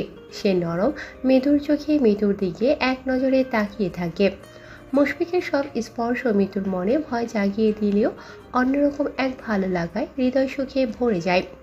মুশফিকের গম্ভীর চোখ মুখ দেখে মিতু স্বাভাবিক গলায় বলল, আর একটু ঘুমাই। মুশফিক মিতুর হাসি মুখের দিকে তাকিয়ে বলল, আরও? হ্যাঁ। মুশফিক কিছু বলতে যাচ্ছিল, তার আগেই মিতু তাকে থামিয়ে দিয়ে বলল, প্লিজ মেজর, প্লিজ। মুশফিক কিছুক্ষণ মিতুর দিকে তাকিয়ে থাকে, তারপর আস্তে করে উঠে দাঁড়ায়। গায়ের কাপড় পাল্টে নিচে চলে যায়। মিতু ভাবে মুশফিক আর অফিসে যাবে না। সে আরেকটু ঘুমিয়ে নেওয়ার জন্য চোখ বন্ধ করে। যদিও মিতু ভেবেছিল সে মিনিট 10 পরে উঠে যাবে, কিন্তু চোখ খুলে দেখে সূর্যের লাল আভা তার ঘরে ঢুকছে। মোবাইলে সময় দেখে মিতু চমকে যায়। 4টা বাজে। সে লাফিয়ে উঠে বসে। মুশফিক 10টা ফোন দিয়েছে, কিন্তু ফোন সাইলেন্ট থাকার কারণে শুনতে পায়নি। মিতু বসে নামতে যাবে, তখন হাতে একটা চিরকুট আসে। সে চিরকুট হাতে নিয়ে দেখে মুশফিকের গোটো গোটো করে লেখা চিঠি। বিয়ের পরে বউকে চিঠি দেওয়ার ব্যাপারটা খুব মজার। মিতু চিঠিটা পড়ে। এই আল্লাদি মেয়ে, ঘুম শেষ হলো? এত ঘুমাতে পারো তুমি? শোনো, ফ্রেশ হয়ে নিচে যাও, টেবিলে খাবার সাজানো আছে, খেয়ে নাও। খাওয়ার পরে অবশ্যই আমাকে ফোন করে জানাবে। বাচ্চা বউটাকে বাড়িতে রেখে টেনশনে আছি। তোমার হ্যান্ডসাম পুরুষ। চিঠিটা পড়ে মিতুর মুখে হাসি বিস্তর হয়। মুশফিক যত্নশীল, শুধুমাত্র এতটুকু না, অনেকটাই যত্নশীল আর অনেক আদুরে। মিতু হঠাৎ টের পায় তার পেটে নাড়ি ভরিয়ে খাবার চাইতে চাইতে মরে যাওয়ার জোগাড়। সে জলদি ফ্রেশ হয়ে নিচে যায়। খাবার টেবিলে গিয়ে খাবার দেখে মিতু মুশফিকের প্রতি আরও মুগ্ধ হয়। দেশি মুরগি ভুনা আর ঘন ডাল। খাবার খেয়ে মিতু বাধ্য হয়ে বলল, বাহ মিতু বাহ, কপালকুনে এমন লক্ষ্মীমন্ত্র জামাই পেয়েছিস। কি ভালো রান্না করে, নিশ্চয়ই খুব ভালোই ভালোই আসবে। ইস, মিতু খাবার টেবিলে বসে মুশফিকের মোবাইলে ফোন দেয়। ওপাশ থেকে দারাজ কণ্ঠে কাঙ্ক্ষিত পুরুষ বলল, মাই গুডনেস, মিতু এতক্ষণ ঘুমিয়েছিল? মিতু হেসে ওঠে, রিনরিনে কণ্ঠে বলল, খাবার খেলাম। এত ভালো রান্না করেন কিভাবে? বাসায় এসে শিখাবো কিভাবে রান্না করতে হয়। মিতু আস্তে করে বলল, মেজু সাহেব, আমি আপনার থেকে কিছু শিখতে চাই না। না চাইলেও শিখাবো। তোমাকে শিখিয়ে পড়িয়ে দক্ষ বানানো আমার দায়িত্ব। তাই? হ্যাঁ, আমি মেজর, মিতু আমার সব কিছুই একটু অন্যরকম। বোকা মিতু বলল। সব কিছু কি? এতক্ষণে মিতুর মনে হলো চালাক মিতুর বোকার মতো কাজ করে ফেলেছে। সে জলদি বলল, রাখছি। মুশফিক মুচকি হাসে। চঞ্চল মেয়ে তার কাছে আসলেই যেন শামুকের খোলসে ঢুকে যায়। মিতু নিজের দিকে তাকায়। ট্রাউজার আর গেঞ্জি পরা। এই অবস্থায় যদি মুশফিক তাকে দেখে তাহলে খুব হাসবে। মিতু সন্ধ্যার পরে একটা কালো শাড়ি পরে হালকা সাজুগুজু করে নেয়। মুশফিক তাকে বলেছিল তার কাছে আসার পরে প্রতিদিন শাড়ি পরতে হবে। সেই কথা অনুযায়ী মিতু অনেকগুলো শাড়ি নিয়ে এসেছে। শাড়ি পরার পরে মিতুর খুব লজ্জা লাগতে শুরু হলো। মাগরিবের আজান হয়ে গিয়েছে অনেকক্ষণ, অথচ মুশফিক এখনও আসে না। এত বড় কটেজে মিতুর এমন ভয় লাগতে শুরু হলো। সে চুপচাপ বিছানায় বসে মুশফিককে ফোন দেয়। কখন আসবেন? মুশফিক দুষ্টুমি করে বলল, কেন? আমার ভয় লাগছে। আজকে আসতে লেট হবে, তুমি খেয়ে ঘুমিয়ে যাও। ভয় তার কলিজা যেন গলায় চলে এলো। লেট মানে? এই পাহাড়ের জঙ্গলে আমি একা থাকতে পারবো না, মরেই তো যাবো। মুশফিক হেসে বলল, মরতে হবে না, তুমি বাইরে বাগানে আস্তে আস্তে আমি চলে আসব। আপনি এত পচা? মুশফিক হেসে গাড়ি স্টার্ট দেয়। মিনিট পাঁচেক পরে কটেজের সামনে এসে থামে। হালকা আলোয় শাড়ি পরিহিতা লাবণ্যময়ী নারীটাকে দেখে বুকটা মচড়ে উঠল। গাড়ি গ্যারেজে রেখে চুপচাপ মিতুর সামনে এসে দাঁড়ায়। মিতু হাসি মুখে তাকিয়ে আছে। মুশফিক বলল, কি অবস্থা? মিতু মাথা দুলিয়ে বলল, এই তো। ভেতরে চলো। মুশফিক আগে যায়। মিতু তাকে অনুসরণ করে যায়। মুশফিক ফ্রেশ হয়ে এশার নামাজ পড়ে রাতের খাবার খায়। তারপর কড়া চা বানিয়ে বারান্দায় গিয়ে বসে। মিতু মুশফিকের দিকে ভয়ে ভয়ে তাকাচ্ছে। আসার পর থেকে মুশফিক ঠিকঠাক কথা বলছে না, চুপচাপ নিজের কাজ করছে, দরকার হলে সামান্য কথা বলছে। তখনই কানে আসে মুশফিকের ডাক। মিতু, চা ঠান্ডা হয়ে যাচ্ছে। মিতু রুম থেকে বেরিয়ে বারান্দায় আসে। মুশফিক চা খাচ্ছে। মিতুর হঠাৎ খুব কান্না পায়। এই বাসায় শুধুমাত্র তারা দুজনই আছে। এর মধ্যে মুশফিক যদি কথা না বলে তাহলে কিভাবে হবে? এমনিতেই বাবা মায়ের কথা খুব মনে পড়ছে। সে ভেবেছিল শাড়ি পরাতে মুশফিক তার প্রশংসা করবে, কিন্তু মুশফিক ভালো করে তাকিয়েছে কিনা সন্দেহ। মিতু রেলিং ধরে দূর পাহাড়ের গায়ে কৃত্রিম লাইটের দিকে তাকায়। মুশফিক আরও কয়েকবার ডাকে। মিতু গম্ভীর গলায় বলে, খাবো না। মুশফিক শক্ত অথচ শান্ত কণ্ঠে বলল, কেন? ভালো লাগছে না। মুশফিক খুব ভালো করে জানে মিতুর ভালো না লাগার কারণ। সে তীক্ষ্ণ চোখে মিতুকে পর্যবেক্ষণ করে। মেয়েটা তাকে একটুও বুঝতে পারছে না, এমনকি তার মনের প্রচণ্ড ঝড় সম্পর্কেও জানে না। সে শক্ত হয়ে চেয়ারে বসে আছে। মিতু মেয়েটা শাড়ি পরেছে। শাড়ির প্রতি তার ভীষণ দুর্বলতা আছে, এই কথাটা কেউ জানে না। কয়েকবার মিতুকে বলেছে, আর মেয়েটা ঠিক মনে রেখেছে। আজকে রাতে মিতুকে শাড়ি পরে দাঁড়িয়ে থাকতে দেখে তার দুনিয়া মুহূর্তেই উল্টে পাল্টে গেল। মন মন্দিরে কেউ চুপি চুপি বলে গেল, মুশফিক বাড়িতে তুই আর মিতু আর কেউ নেই। সে চুপচাপ নিজের কাজ করে গিয়েছে। মিতু তাকে কোনো প্রকার সাড়া দেওয়ার আগে সে একটুও এগোবে না, কিন্তু মন যে উতাল সমুদ্রের মতো তুফান হচ্ছে। মন ভাঙাচি জেগে তার তীব্রতা প্রকাশ করতে মুখিয়ে আছে। সে নিজেকে যত সম্ভব কন্ট্রোলে রাখার চেষ্টা করছে, আর মিতু তার এই নিশ্চুপতায় অভিমান করেছে। মেয়েটা যদি জানতো। চেয়ারে হেলান দিয়ে মুশফিক মিতুকে দেখছে। দুধে আলতা গায়ের রঙের ওপর কালো শাড়ি, মিতুকে দেখতে চাঁদের মতো সুন্দর লাগছে। মুশফিকের আগে কখনো এমন হয়নি, কিন্তু আজকে যেন সব উল্টাপাল্টা হয়ে যাচ্ছে। যেন শক্ত খোলস ছেড়ে অন্য মুশফিক বেরিয়ে এসেছে, যে কিনা তার বউয়ের প্রেমে পড়ে গিয়েছে ভীষণভাবে। মিতু অভিমানী চোখে মুশফিকের দিকে তাকিয়ে আবার মুখ ঘুরিয়ে নেয়। মুশফিক সকল দিশা হারায়। মেয়েটা যেন তাকে চুম্বকের মতো টানছে। সে উঠে দাঁড়ায়, ধীর পায়ে মিতুর কাছে গিয়ে দাঁড়ায়। মিতু, মিতু মন খারাপ করে মুশফিকের দিকে তাকায়। মুশফিক আস্তে করে বলল। শাড়ি পরেছো কেন মেয়ে? মিতু আস্তে করে বলল। আপনার পছন্দ তাই। মুশফিক আস্তে করে বলল। ভীষণ ভুল করেছ। কেন? মুশফিক মুখে কিছু বলল না, ভীষণ গভীরভাবে তার দিকে তাকালো। এই দৃষ্টিতে মিতুর হৃদয় এফোর ওফোর হয়ে গেল। অন্তর জুড়ে শীতের মতো ঠান্ডা বাতাস নেমে এলো। মুশফিকের দৃষ্টিটা খুব নেশা মাখা মনে হলো। মিতু মাথা নিচু করে নেয়। মুশফিক দূর পাহাড়ের দিকে তাকিয়ে থাকে। কিছুক্ষণ পরে মিতু বলল। আমাকে সুন্দর লাগছে না? মুশফিক মিতুর দিকে তাকিয়ে থাকে। মিতু জবাবের অপেক্ষায় তাকিয়ে আছে। মুশফিক বলল। একটা কথা বলি, রাখবে? মিতু মুশফিকের গভীর চোখে নিজের দৃষ্টি হারিয়ে বলল। রাখবো। মুশফিক কোনো নাটকের নায়ক না, যে এমন পুতুল পুতুল বউ কাছে থাকলে নিজেকে পাথরের মতো আটকে রাখবে। সে আসলেই তার নিজের ইচ্ছা অভিব্যক্তি আড়ালে রাখতে পারল না। আস্তে করে বলল। তোমায় একটু জড়িয়ে ধরি। মিতু কেঁপে ওঠে, কিন্তু কিছু না বলে নিশ্চুপ থেকেই যেন সম্মতি দেয়। মুশফিক খুব নরমভাবে মিতুকে নিজের বুকে মিশিয়ে নেয়। মিতু কেঁপে ওঠে। মুশফিক তা খুব টের পায়। মিতু তার বুকের কাছে আছে। সে পরম আবেশে মিতুকে নিজের বুকের অশান্তির দাবন বোঝাতে যায়। কানের কাছে মুখ গুজে বলল। মিতুল। মিতু জড়ানো গলায় বলল। শাড়ি কেন পরেছ? এত সুন্দর লাগছে, আমি তো পাগল হয়ে যাচ্ছি। আগুন জ্বলছে মিতুল। ভীষণ ভদ্র, মার্জিত আর গম্ভীর মানুষের মুখে এমন কথা শুনে মিতুর দম আটকে যায়। মনে মনে বলে। প্রতিটা পুরুষ তার নিজস্ব নারীর কাছে ভীষণ অসভ্য, সে হোক না মেজর। মুশফিকের কথায় মিতুর অন্তরাত্মা থরথর করে কেঁপে ওঠে। সেই কাঁপন দেহে প্রবাহিত হয়। চোখের পাতা শক্ত করে বন্ধ করে নেয়। মুশফিক মুচকি হাসে। সামান্য কথায় আলতো স্পর্শ পেয়ে মিতু এমন কাঁপছে। বেশি ভালোবাসলে কি হবে? এই মেয়ে নির্ঘাত মরে যাবে। মুশফিকের কাছে মিতুর এমন কাঁপন খুব অবাক লাগছে। সে কি খারাপ কিছু করলো? সে তো শুধুমাত্র একটু কথাই বলল, যা কিনা স্বামী স্ত্রীর মাঝে খুবই স্বাভাবিক। মিতু ফট করে বলল। আমি প্রস্তুত না। মুশফিক ভ্রু কুঁচকে নেয়, চোখের দৃষ্টি তীক্ষ্ণ হয়। কিসের জন্য? মিতু জিভ দিয়ে ঠোঁট ভেজায়। মনে ভয়ের রাজা খামচে ধরে আছে। সে কিছু না বলে মুশফিকের দিকে তাকায়। মুশফিক মুহূর্তেই বুঝে যায় বালিকার মনে ঝড়, ভয়, লজ্জা।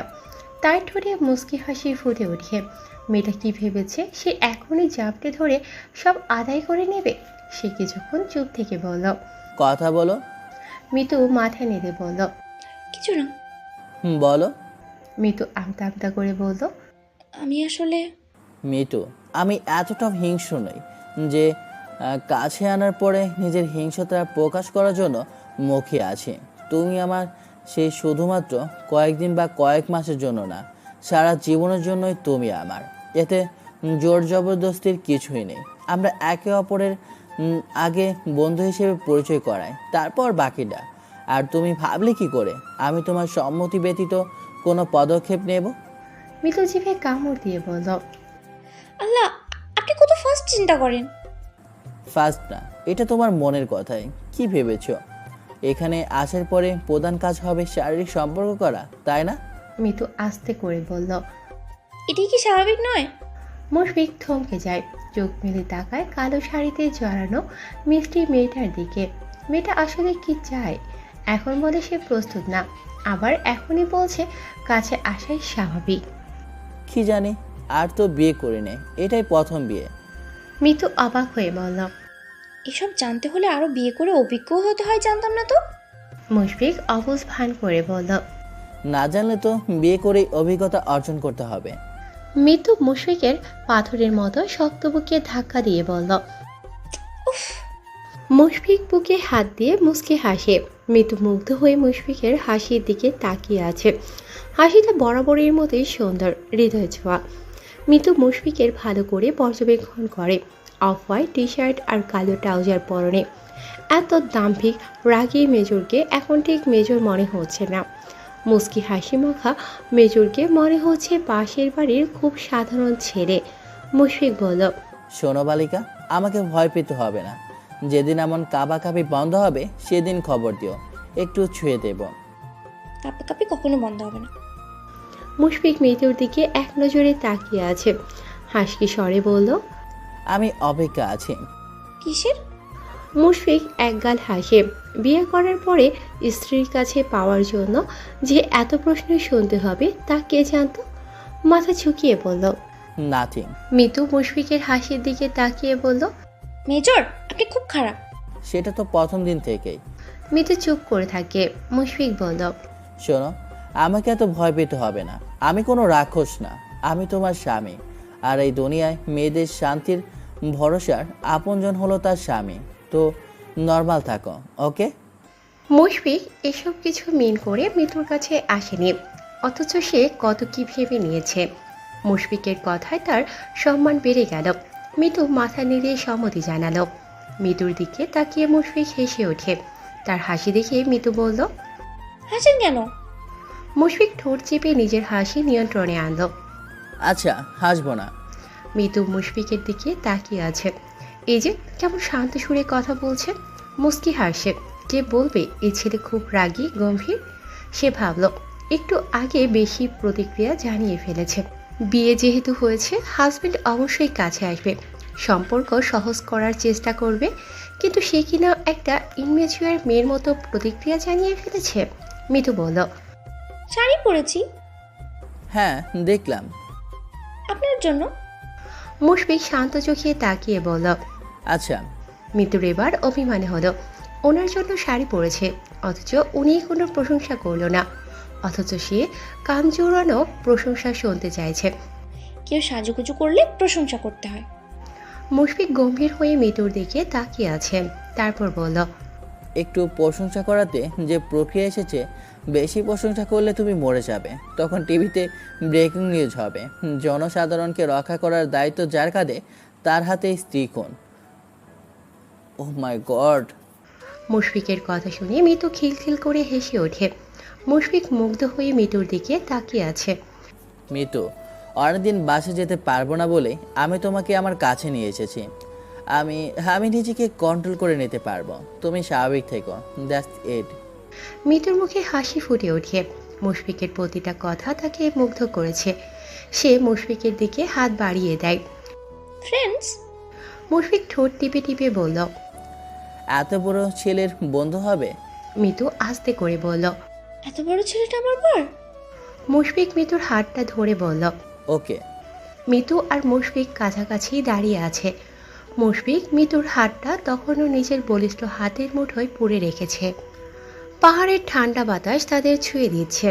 মুশফিক অভ্যস্ত হলেও মিতুর ঠান্ডা লাগছে। সে আস্তে করে বলল। আমরা কি পাহাড়ের উপরে আছি? পাহাড়ের ওপরে না, কিন্তু মাঝে, গহীন পাহাড়ের মাঝে। মুশফিক মিতুর হাতটা উপরে তুলে ধরে। বৃদ্ধা আঙুলি দ্বারা হাতে স্পর্শ করে বলল। মিতু, হুম। তুমি আমার জীবনের প্রথম নারী। আমি চেষ্টা করব তোমাকে খুশি করতে। মিতু চোখে আশ্বস্ত করে বলল। আমিও। রাতে ঘুমাতে গিয়ে তারা আরও বিপাকে পড়ে।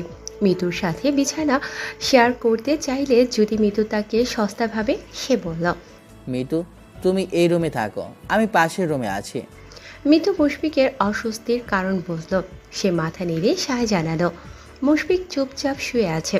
ইচ্ছে করছে ছুটে পাশের রুমে যেতে, গিয়ে মিতুকে বলতে যে। মিতু, আমি শুধু তোমার পাশে শুয়ে থাকবো, আর কিছু করব না। আমরা একসাথে থাকি। স্বামী স্ত্রী দূরে থাকা খারাপ কথা, একটু ভালো কথা নয়। কিন্তু দাম্ভিক গম্ভীর মুশফিক এসব মুখে বলতে পারল না। সে চুপচাপ ঘুমানোর চেষ্টা করে। সব ঠিক ছিল, একা থাকার অভ্যাস মিতুর আছে। শুয়ে পড়ার পরেও তার ঘুম আসছিল না। সে এপাশ ওপাশ হয়ে ছটফট করে। রাত গভীর হয়ে যাওয়ার পরেও মিতুর চোখে ঘুমের দেখা নেই। হঠাৎ কানে আসে বন্য কোনো প্রাণীর হুঙ্কার। শুকনো পাতায় কেউ হাঁটলে যেমন মর্মর শব্দ হয়, তেমন শব্দ, যেন কেউ হাঁটছে। কারো কথার শব্দ, হাসির শব্দ। মিতুর মনে হতে লাগলো কেউ তার গলা টিপে ধরতে আসে। ভয়ে সে উঠে বসে। মোবাইলের আলো জ্বালিয়ে সে মুশফিকের রুমের দিকে ছুটে যায়। সারাদিনের পরিশ্রমে মুশফিক ক্লান্ত ছিল। সে ঘুমিয়ে আছে।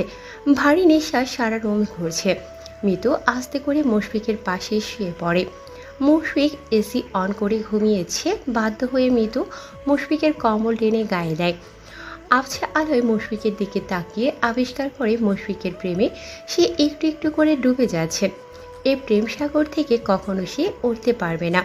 এই যে কাছে আসার পরে সকল ভয় দূর হয়ে সেখানে জায়গা নিয়ে নিয়েছে এক আকাশ ভালো লাগা। মিতু নিশ্চিত মনে ঘুমিয়ে যায়। তখনও ভোর হয়নি। সাধারণত ফজরের আজান দিলেই মুশফিক উঠে যায়, কিন্তু আজকে তার ব্যতিক্রম হলো। মাঝরাতে ঘুম ভাঙল।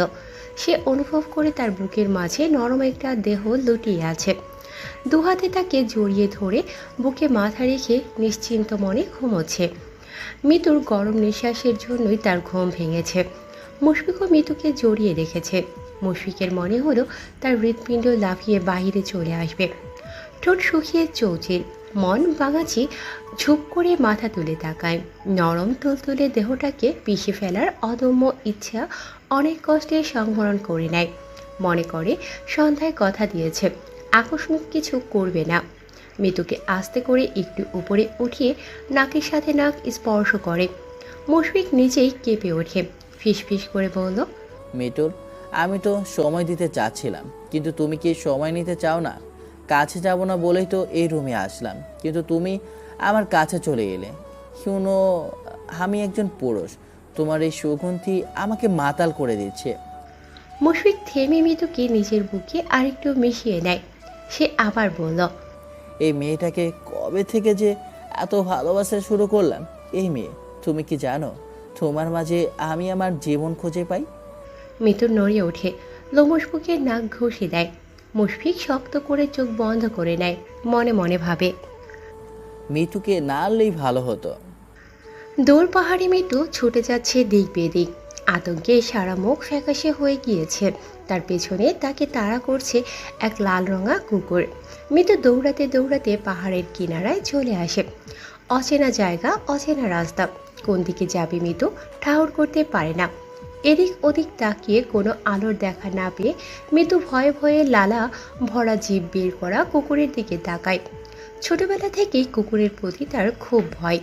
যেখানে কুকুর থাকতো সেখান থেকে 100 হাত দূরে দিয়েও সে যেত না। কিন্তু আজকে কিনা সেই ভয়ের জিনিসটাই তাকে তাড়া করছে। কুকুরটা কি হাসলো? কুকুর হাসে নাকি? কিন্তু মিতু মনে হলো কুকুরটা হাসে। সে আস্তে আস্তে পিছু হাঁটতে থাকে আর কুকুরটা সামনে আসতে থাকে। কুকুরটা মিতুকে কামড়াতে যাবে তখনই কারো উচ্চ চিৎকার মিতুর কানে আসে। দূর থেকে দেখেও মিতু মানুষটাকে এক নিমেষেই চিনে ফেলে। মেজর। মুশফিক দ্রুত পায়ে তার দিকে এগিয়ে আসে। মিতু ফুপিয়ে উঠল। কাঁপা কাঁপা কণ্ঠে বলল, মেজর মেজর, আমি খুব ভয় পাচ্ছি, আমাকে বাঁচান প্লিজ। মুশফিক আর ঘুমোয়নি। এমন পুতুল পুতুল বউ কাছে রেখে ভালো ছেলে হয়ে ঘুমানো বেশ কষ্টসাধ্য ব্যাপার। মনে দেহে আনাগোনা হচ্ছে হাজারো ইচ্ছার। সে ঘুমন্ত মৃত্যুর দিকে এক দৃষ্টিতে তাকিয়ে আছে। তার ঘন কাণ্ড ভ্রযুগল কুচকানো। সে তীক্ষ্ণ চোখে মৃতকে দেখছে। ঘুমের মাঝেই মেয়েটা থরথর করে কাঁপিয়ে ফুপিয়ে উঠছে। পাতলা মসৃণ ঠোঁটগুলো ফুলিয়ে বাচ্চাদের মতো কাঁদছে। ক্ষণে ক্ষণে শক্ত করে আঁকড়ে ধরে রেখেছে মুশফিকের হাতের পেশিবহুল বাহু। মুশফিক মিতুর এমন আচরণের কারণ কি সেটাই তাকে ভাবাচ্ছে। মিতু, কি স্বপ্ন দেখছো? হয়তো স্বপ্ন না দেখলে এমন করার প্রশ্নই আসে না। মিতু তাকে কয়েকবার মেজর বলে ডাকে। মুশফিক ধাতস্থ হওয়ার আগেই আবার মেজর বলে ডাকে আর ফিসফিস করে কিছু বলে। দক্ষ ট্রেনিংপ্রাপ্ত আর্মি অফিসারের কানে এই ফিস ফিস করে বলা কথাগুলোই স্পষ্ট হয়ে যায়। সে মিতুকে বুকে নিয়ে বলল। মিতুর এই। মেজরের নরম কণ্ঠের ডাক মিতুর কানে পৌঁছায় না। সে ভয়ে আতঙ্কে চিৎকার করে ওঠে। মুশফিকের বুকে লুকিয়ে যেতে চায়। মুশফিক আরও যত্ন করে মিতুকে বুকে জায়গা দেয়। আস্তে করে বলল। কি হয়েছে? মিতু ততক্ষণে ঘেমে চোখের পানিতে একাকার। সে ফ্যাকাশে চেহারায় মুশফিকের দিকে তাকায়। মুশফিক মাথায় হাত বুলিয়ে দেয়। মিতু ফিস ফিস করে বলল। কুকুর কোথায়? পাহাড়ের কাছে আমাকে কামড়াতে এসেছে। মুশফিক নরম স্বরে বলল। ওটা স্বপ্ন ছিল, তুমি আমার কাছে আসো। আমার ভয় করছে। মেজর তোমার সাথে আছে। মেজর থাকতে তোমার কোনো কিছুতেই ভয় পেতে হবে না। মিতু চুপচাপ শুয়ে থাকে। মুশফিক বলল। রিল্যাক্স, ওটা স্বপ্ন ছিল। বাস্তবে এখানে কোনো কুকুর নেই, বরং তুমি মেজরের বুকে আছো। মেজরের ঠোঁটের মুচকি হাসি দেখে মিতু ধাতস্থ হয়। সে গতকাল রাতে মুশফিকের বিছানায় চলে এসেছিল, কিন্তু কখন বুকে চলে এসেছে সেটা মনে নেই। দুঃস্বপ্ন আর এমন আপত্তিকর অবস্থা দেখে মিতু আরও ঘাবড়ে যায়। আস্তে করে উঠে মুশফিকের থেকে দূরে বসে। মুশফিক বলল। একে ডিপ ব্রেথ। মিতু মুশফিকের দিকে তাকিয়ে থাকে। মুশফিক আবার বলল। ফার্স্ট। মিতু চোখ বন্ধ করে জোরে শ্বাস নেয়। তারপর হঠাৎ ঝট করে উঠে দাঁড়ায়। আশপাশে চোখ তুলে মুশফিকের দিকে তাকায়। মুশফিক শান্ত চোখে তার দিকে তাকিয়ে আছে। ভয় আতঙ্ক দূর হয়ে মিতুর মাঝে ভর করে একরাশ লজ্জা। লজ্জায় মুখ লাল হয়ে যায়, নাকের ডগা কেঁপে ওঠে। সে মেজরের বুকে ছিল। ও মাই গড! সে আমতা আমতা করে বলল। রাতে ভয় পাচ্ছিলাম, তাই তাই আপনার বিছানায় এসেছি। মুশফিকের ঠোঁটের কোণে মুচকি হাসির রেখা ফুটে ওঠে। আমি কিছু মনে করিনি। মাঝে মাঝে এমন একটু ভয় পাওয়া ভালো, হাজবেন্ড খুশি হয়। মানে বৌনি কি মিতুর সান্নিধ্য কামনা করেন? বিস্ফোরিত আঁখি মিলিয়ে তাকিয়ে থাকে সুদর্শন মেজরের দিকে। আমরা মানে? মেজর মিতুর মনের সুপ্ত কথা বুঝে যায়। আমাদের মাঝে কিছুই হয়নি। মুশফিক আবার বলল। কিছু হলে অবশ্যই বুঝতে পারতেন। আমি খুব ঘুম কাতুরে। মুশফিক বাথরুমের দিকে যেতে যেতে বলল। It's not easy. মিতু লজ্জায় রুমে এসে কম্বল মুড়ি দিয়ে শুয়ে পড়ে। মেজরকে সবাই যেমন ভদ্র মনে করে, এই লোক কিন্তু আসলে এত ভদ্র না। সে খুব দুষ্ট। মুশফিক নামাজ পড়তে এসে দেখে মিতু ঘুমিয়ে গিয়েছে। সে আস্তে করে ডাকে। মিতু, নামাজের সময় চলে যাচ্ছে। মিতু চোখ খুলে তাকায়। সাদা পাঞ্জাবি টুপি পরনে মুশফিককে কি যে ভালো লাগছে মিতু বোঝাতে পারবে না। সুন্দর এক আতরের ঘ্রাণে তাকে আচ্ছন্ন করে ফেলে।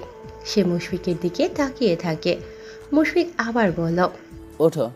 মিতু উঠে বসে। মুশফিক বলল। যাও, অজু করে আসো।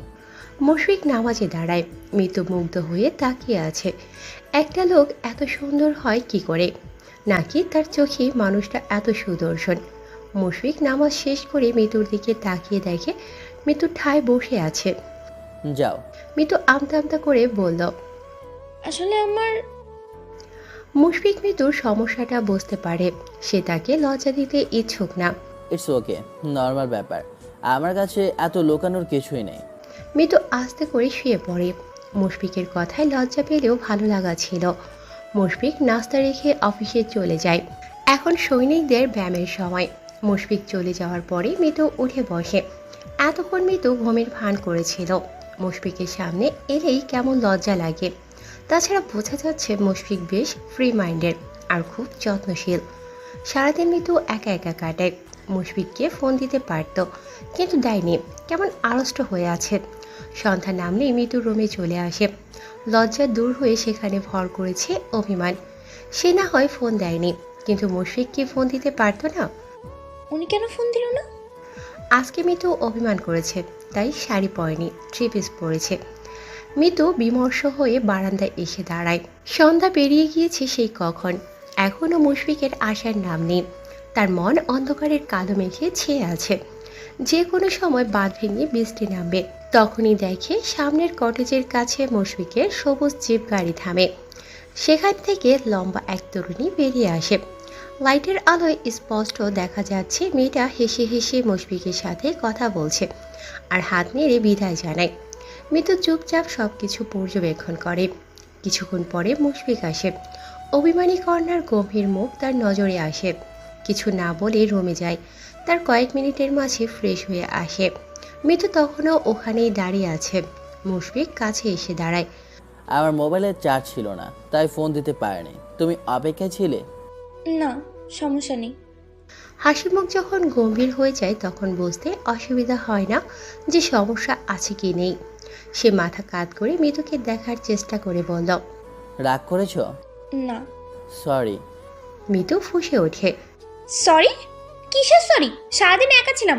আপনি জানেন একা থাকা কত কষ্ট? একটু ফোনও দেননি, নিষ্ঠুর লোক। প্রিয়তমার অভিমানী মুখ দেখতে তার খুব ভালো লাগছে। সে হেসে বলল। এই জন্য বুঝি আমাকে শাস্তি দেওয়া হচ্ছে? মিতু ফ্রুকুসকে তাকিয়ে থাকে। মুশফিক বলল। শাড়ি পরনে যে 3 পিস পরে আমাকে শাস্তি দিচ্ছ। বউকে শাড়ি পরা না দেখলে বুকে যন্ত্রণা হয়। মিতুর গম্ভীর মুখে হাসি ফুটে ওঠে। মুশফিক মিতুর পেছনে এসে দাঁড়ায়। কানের কাছে অস্ত্র ছুঁয়ে আস্তে করে বলল। আজ সারাদিন এত ব্যস্ত ছিলাম, বাসায় যাওয়ার সুযোগও পাইনি। সরি সোনা, প্লিজ শাড়ি পরে আসো, তোমাকে ওভাবেই দেখতে চাই। মিতুর খুব সুখ অনুভব হয়। সে চুপ করে থাকে।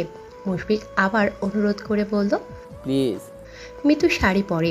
ততক্ষণে মুশফিক নিচে টিভি দেখছে। মিতু শাড়ি পরে নিচে যায়। মিতুকে দেখে মুশফিক বলল। এখন দেখে মনে হচ্ছে এটা মেজরের বউ। মিতু হাসে। মুশফিকের থেকে দূরত্ব রেখে বসে। কিন্তু মুশফিক এইটুকু দূরত্ব রাখতে নারাজ।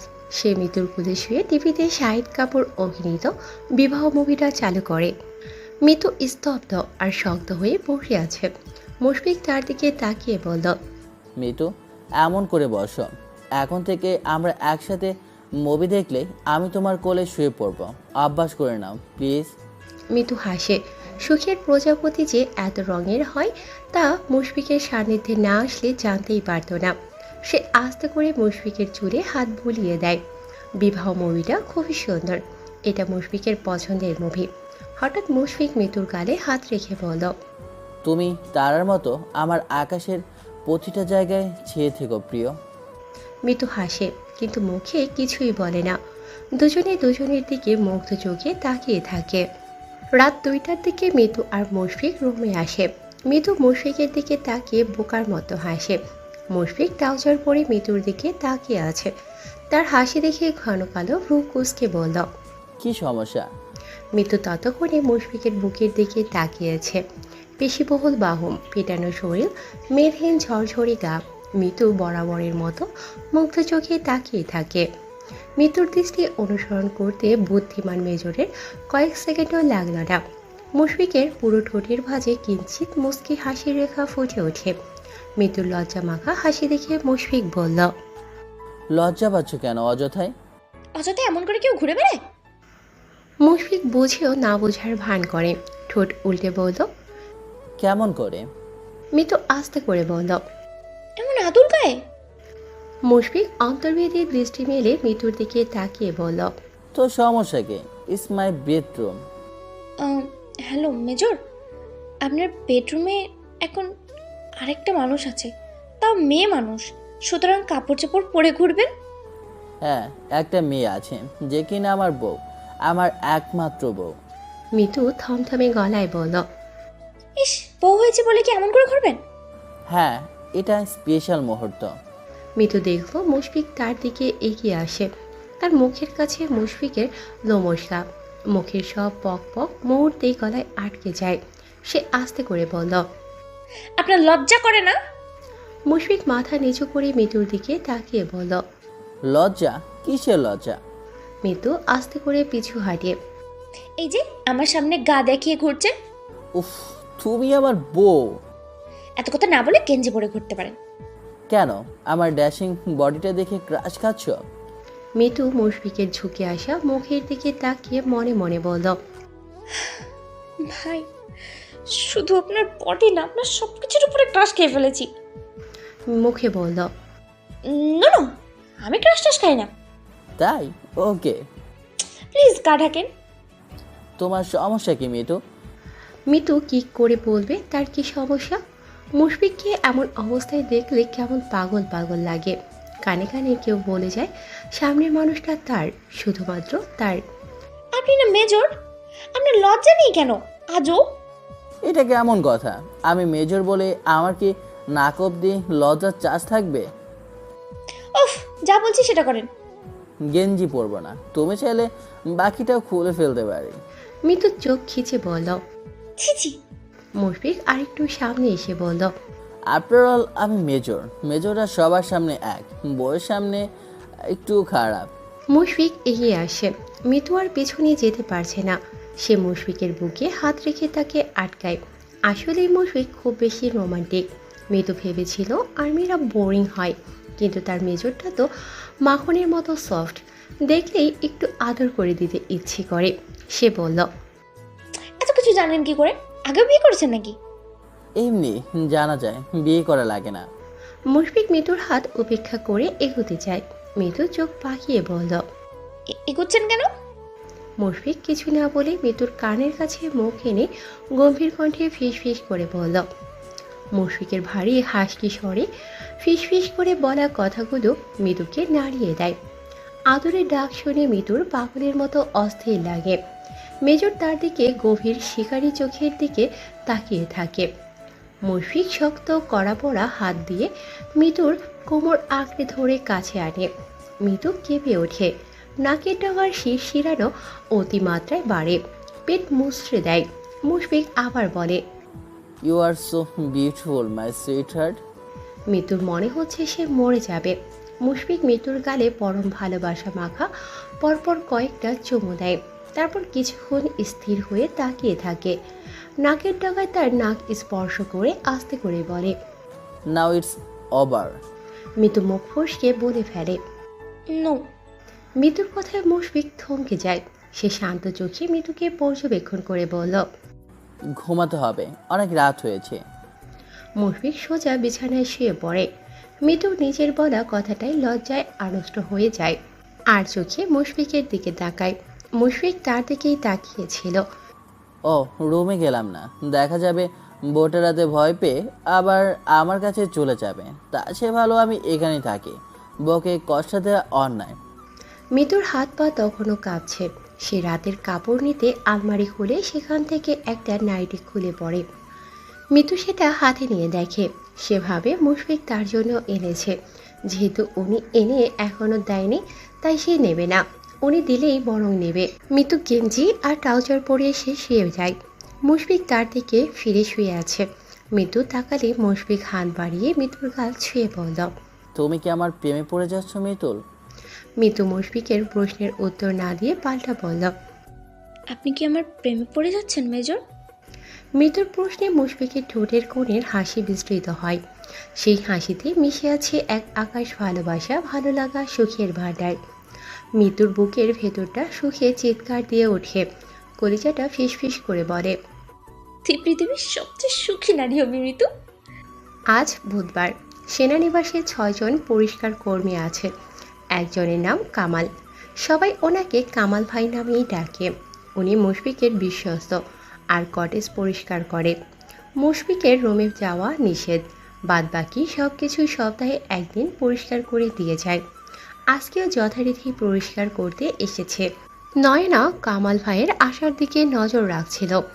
যেই না মুশফিকের কটেজে যায় অমনি সে পিছু পিছু আসে। সচরাচর মুশফিক তাকে কটেজে ঢুকতে দেয় না। মুশফিক যার আগে ওনার উপরে কথাও বলা যায় না।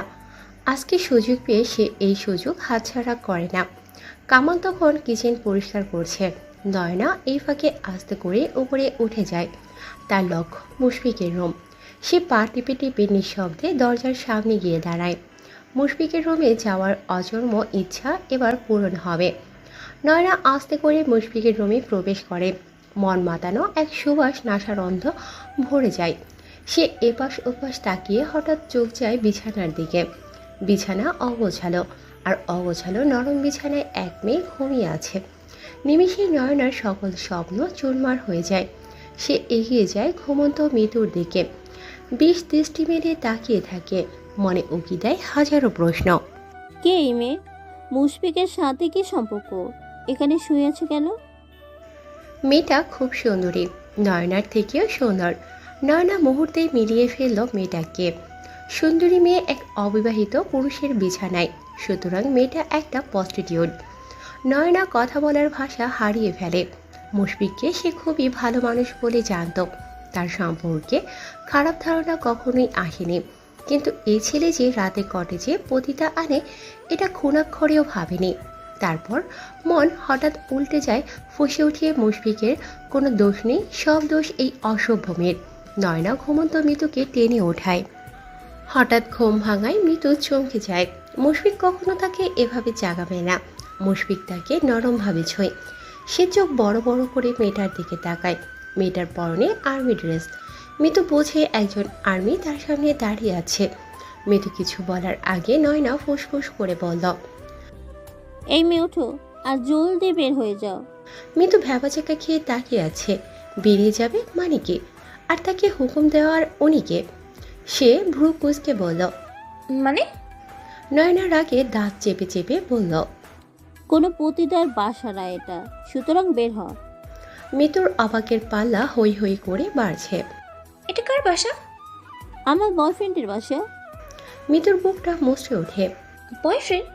কালকে রাতে কি এই মেয়েটাই মুশফিকের জিপ থেকে নেমেছিল? মুশফিক কি আমাদের বিয়ের কথা কাউকে বলেনি? মৃত্যু শক্ত চোখে মেয়েটার দিকে তাকিয়ে আছে।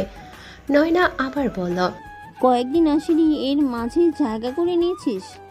এই কজেটের প্রতিটা জায়গা আমার ছোঁয়া আছে। মুশফিক আমাকে খুব ভালোবাসে। এখানে কত রাত কাটিয়েছি। মৃত্যু আস্তে করে বলল। আচ্ছা। বের হ, বের হ, না হলে 14 শিখের ভাত খাওয়াবো। আচ্ছা। নয়না তেড়ে আসে, চিৎকার করে বলল, তুই একটা পতিতা হয়ে আমার মুশফিকের বিছানায় শুয়েছিস। মুশফিক শুধুমাত্র আমার। মৃত্যুর দুনিয়াটা ঝনঝন করে ভেঙে যেতে থাকে।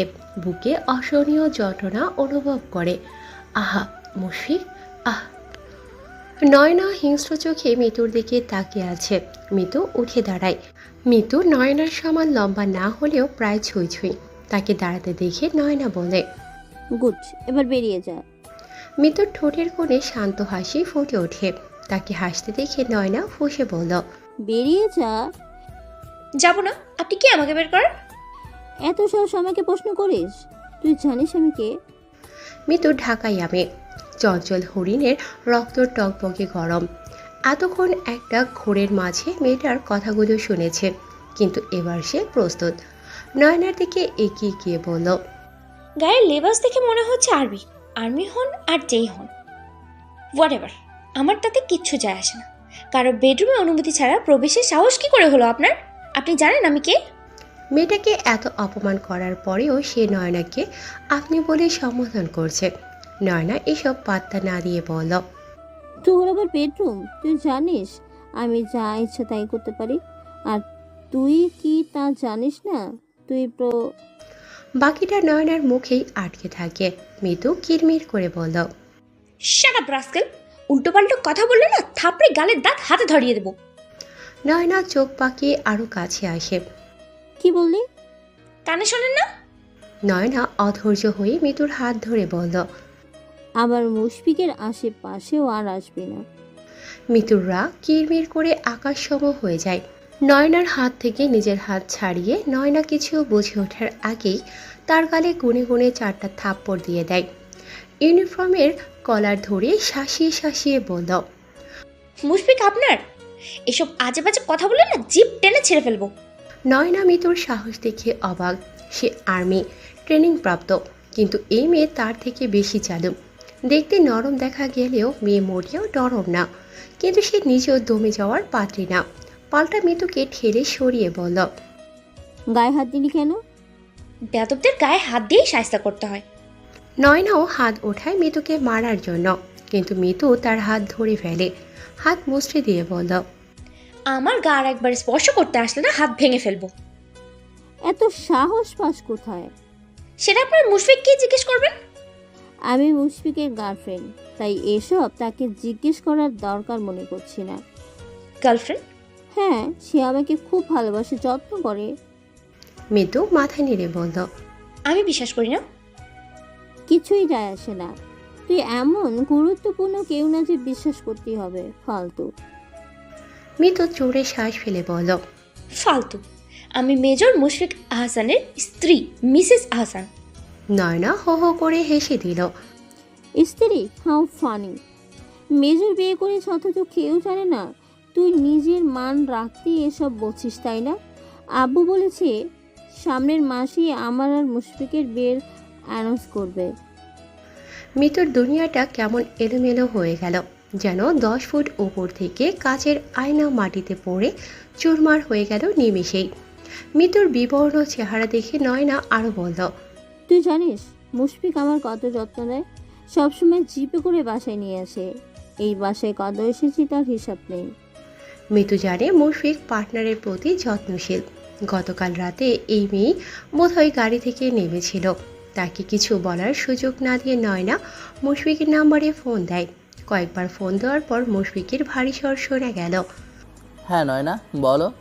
নয়না ফোনটা সরিয়ে বলল, দেখলি কেমন আদর করে ডাকে। তারপর ফোন কানে দিয়ে বলল, আমি আপনার কজেটে আছি। এখানে এই পতিতা কি করে? ওকে বের করে দিতে যাচ্ছি। যতই হোক, কেউ জানলে আপনার মান সম্মান থাকবে না। কিন্তু এই মেয়ে বের হচ্ছে না, ও বলে কিনা আপনার স্ত্রী। মুশফিক আউট অফ এরিয়ায় আছে। পাহাড়ের আনাচে কানাচে ড্রাগের ব্যবসা চলছে রমরমা। সেদিন এক গ্যাংকে ধরার পরে আরও কয়েকটা শাখার সন্ধান পাওয়া গিয়েছে। আজকে সেই খোঁজেই বেরিয়েছে। এমনিতেই চাপে আছে, তার উপর মাত্র বলা নয়নের কথাগুলো শুনে গায়ে আগুন লেগে যায়। চিৎকার করে বলল, আমার কটেজে ঢোকার অনুমতি কে দিয়েছে তোমাকে? আর আমার কটেজে যেই থাকো তাতে তোমার কি? এক্ষুনি বেরিয়ে আসো। নয়না থমথম খেয়ে বলল। কিন্তু ওই মেয়েটা। মুশফিক আশেপাশে তাকিয়ে দেখে সবাই তার দিকে তাকাচ্ছে। নিজেকে শান্ত করে আসতে বলে, ও আমার স্ত্রী। তুমি 1 সেকেন্ডের মাঝে বেরিয়ে যাবে। যদি কথার হেরফের হয় এর ফলাফল ভালো হবে না। নয়না কিছু বলার আগেই সংযোগ বিচ্ছিন্ন হয়ে যায়। সে মিতুর দিকে তাকিয়ে বলল, উনিও তোকে বাঁচাতে মিথ্যা কথা বলছে। আজ ক্যাম্পে ফিরে আসুক, বাবাকে সব বলে দেব। তখন বুঝবে অ্যাসিস্ট্যান্ট বাসা আনার ফল। নয়না ধূপধাপ পা ফেলে চলে যায়। মুশফিক বলেছে চলে যাওয়ার জন্য।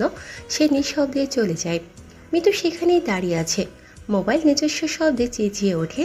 জানান দেয় মুশফিক ফোন দিয়েছে। মিতুর রাগে মোবাইলটা দেয়ালে ছুঁড়ে মারে। সে কিছুতেই বুঝতে পারছে না মুশফিক তাদের বিয়ের কথাটা কেন লুকিয়েছে। এটা কি লুকিয়ে রাখার মতো কোনো বিষয়?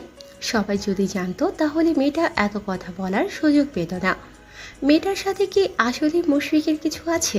না থাকলে একটা মানুষ কি করে এত জোর দিয়ে কিছু বলতে পারে? স্ত্রী হওয়া সত্ত্বেও তাকে পতিতার নাম শুনতে হলো। কাল রাতে মেয়েটা জিপ থেকে নেমেছে। মুশফিক তার যত্ন করে। আর ওই নাইটিটা, এটা কি কোনোভাবে ওই মেয়েটার কথা মতে সে এখানে এসে থাকে। সে কি এটা পড়েছিল? মেয়েটা কিছু ভাবতে পারে না। সামনের চেনা খুব পরিচিত দুনিয়াটা যেন মুহূর্তেই রং বদলিয়ে ফ্যাকাশে হয়ে যায়। সে ফ্লোরে বসে পড়ে। তার শান্ত নদীতে ঢেউ ওঠে, গাল বেয়ে পানি ঝরে। মুশফিক তার স্বামী, কিন্তু তাদের এখনও ভালোবাসাই হয়নি। অথচ এসব কি হচ্ছে? মিতু ফ্লোরে শুয়ে পড়ে। নানা রকম ভাবনায় মাথাটা ভো ভো করে ঘুরে ওঠে। মুশফিক শুধুমাত্র তার মুশফিক অন্য কারো হতে পারে না। তখন বেলা কয়টা মিতু জানে না। সে কাঁদতে কাঁদতে ফ্লোরেই ঘুমিয়ে যায়। মাগরিবের আজান দিয়েছে সেই কখন, কিন্তু মুশফিক আসেনি। তার ঘুম ভাঙে পেটের ক্ষুধায়।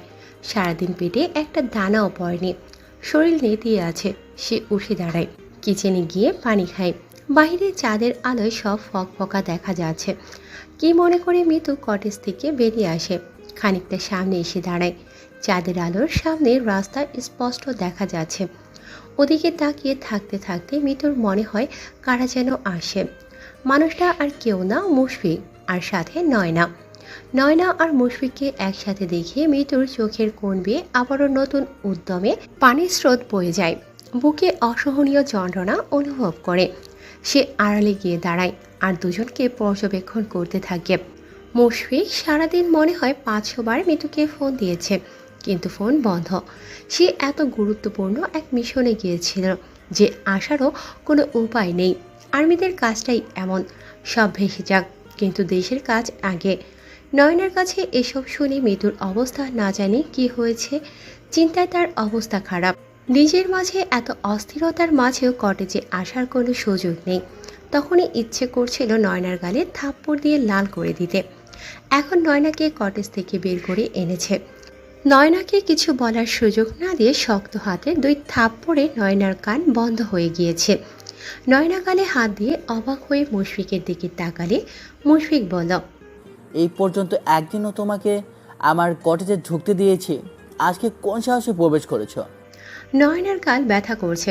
সে বলল, আপনার কজেটে গেলে কি সমস্যা? মুশফিক চিৎকার করে বলল, সমস্যা আছে। আর তুমি মিতুকে কি বলেছো? পতিতা? প্রতিটা কজেটে আনবেন, তাকে কিছু বললেই দোষ? মুশফিক রাগে আরেকটা থাপ্পড় দেয়। নয়না ছিটকে যায়। ও আমার স্ত্রী, বিয়ে করা স্ত্রী। আমার কটেজে থাকলে সে পতিতা নয়, এসব দেখার অধিকার তোমার নেই। তুমি সাধারণত এক সৈনিক, তাছাড়া আর কিছুই না। তোমার বাবা কর্নেল, কিন্তু সেই গরম আমাকে দেখাবে না। নয়না হতভম্ব হয়ে তাকিয়ে আছে। মেয়েটা কি আসলেই মুশফিকের স্ত্রী? সে কি তবে ভুল ভেবেছে? এ কথা ঠিক যে সে তার আব্বুর কথা বলে অনেক কিছুই হাসিল করে নেয়। মুশফিক বলল। আর কি বলেছো মিতুকে? নয়না ভয়ে ভয়ে বলল।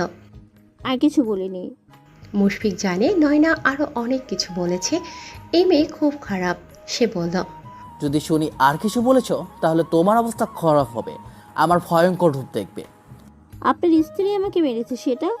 মুশফিকের ভ্রু কুঁচকে যায়। মৃত নয়নাকে মেরেছে। সে বলল, ভালো করেছে। সে মেজর স্ত্রী, নিশ্চয়ই বিড়াল নয়। সিংহর সঙ্গী সিংহই হয়। যাও, বাসায় যাও, আর কখনো আমাদের ব্যাপারে কথা বলতে আসবে না। আমি তোমার বাবার কাছে সব বলে দেব। আর মেয়ে বলে আমার আঘাত থেকে মুক্তি পেয়েছো, না হলে আমার স্ত্রীকে হীন করার কথার অপরাধে নির্ঘাত এখানেই পুঁতে ফেলতাম। নয়না ভয়ে কটেজের দিকে চলে যায়। চোখের পানিতে গাল বেয়ে যাচ্ছে। গাল লাল টকটকে হয়ে গেছে। মনের মাঝে প্রতিশোধের তীব্র নেশায় মাথা নেচে ওঠে। মৃত থরথর করে কাঁপছে। দুর্বল পা ফেলে যত দ্রুত সম্ভব রুমে আসে। রুমে এসে রাগে দেয়াল মিররে হাত দিয়ে আঘাত করে। আয়নাটা চুরমার করে দিতে চায়। আয়না ভাঙে, কিন্তু হাত বিশ্রীভাবে কেটে যায়। মুশফিকের বুটের শব্দ শোনা যাচ্ছে। মৃদু ফুঁপিয়ে ওঠে। বুকের কষ্টটা যেন এই মানুষটার সান্নিধ্যে এসে উতলিয়ে ওঠে। মুশফিক এসে দেখে মৃদু চুপচাপ দাঁড়িয়ে আছে।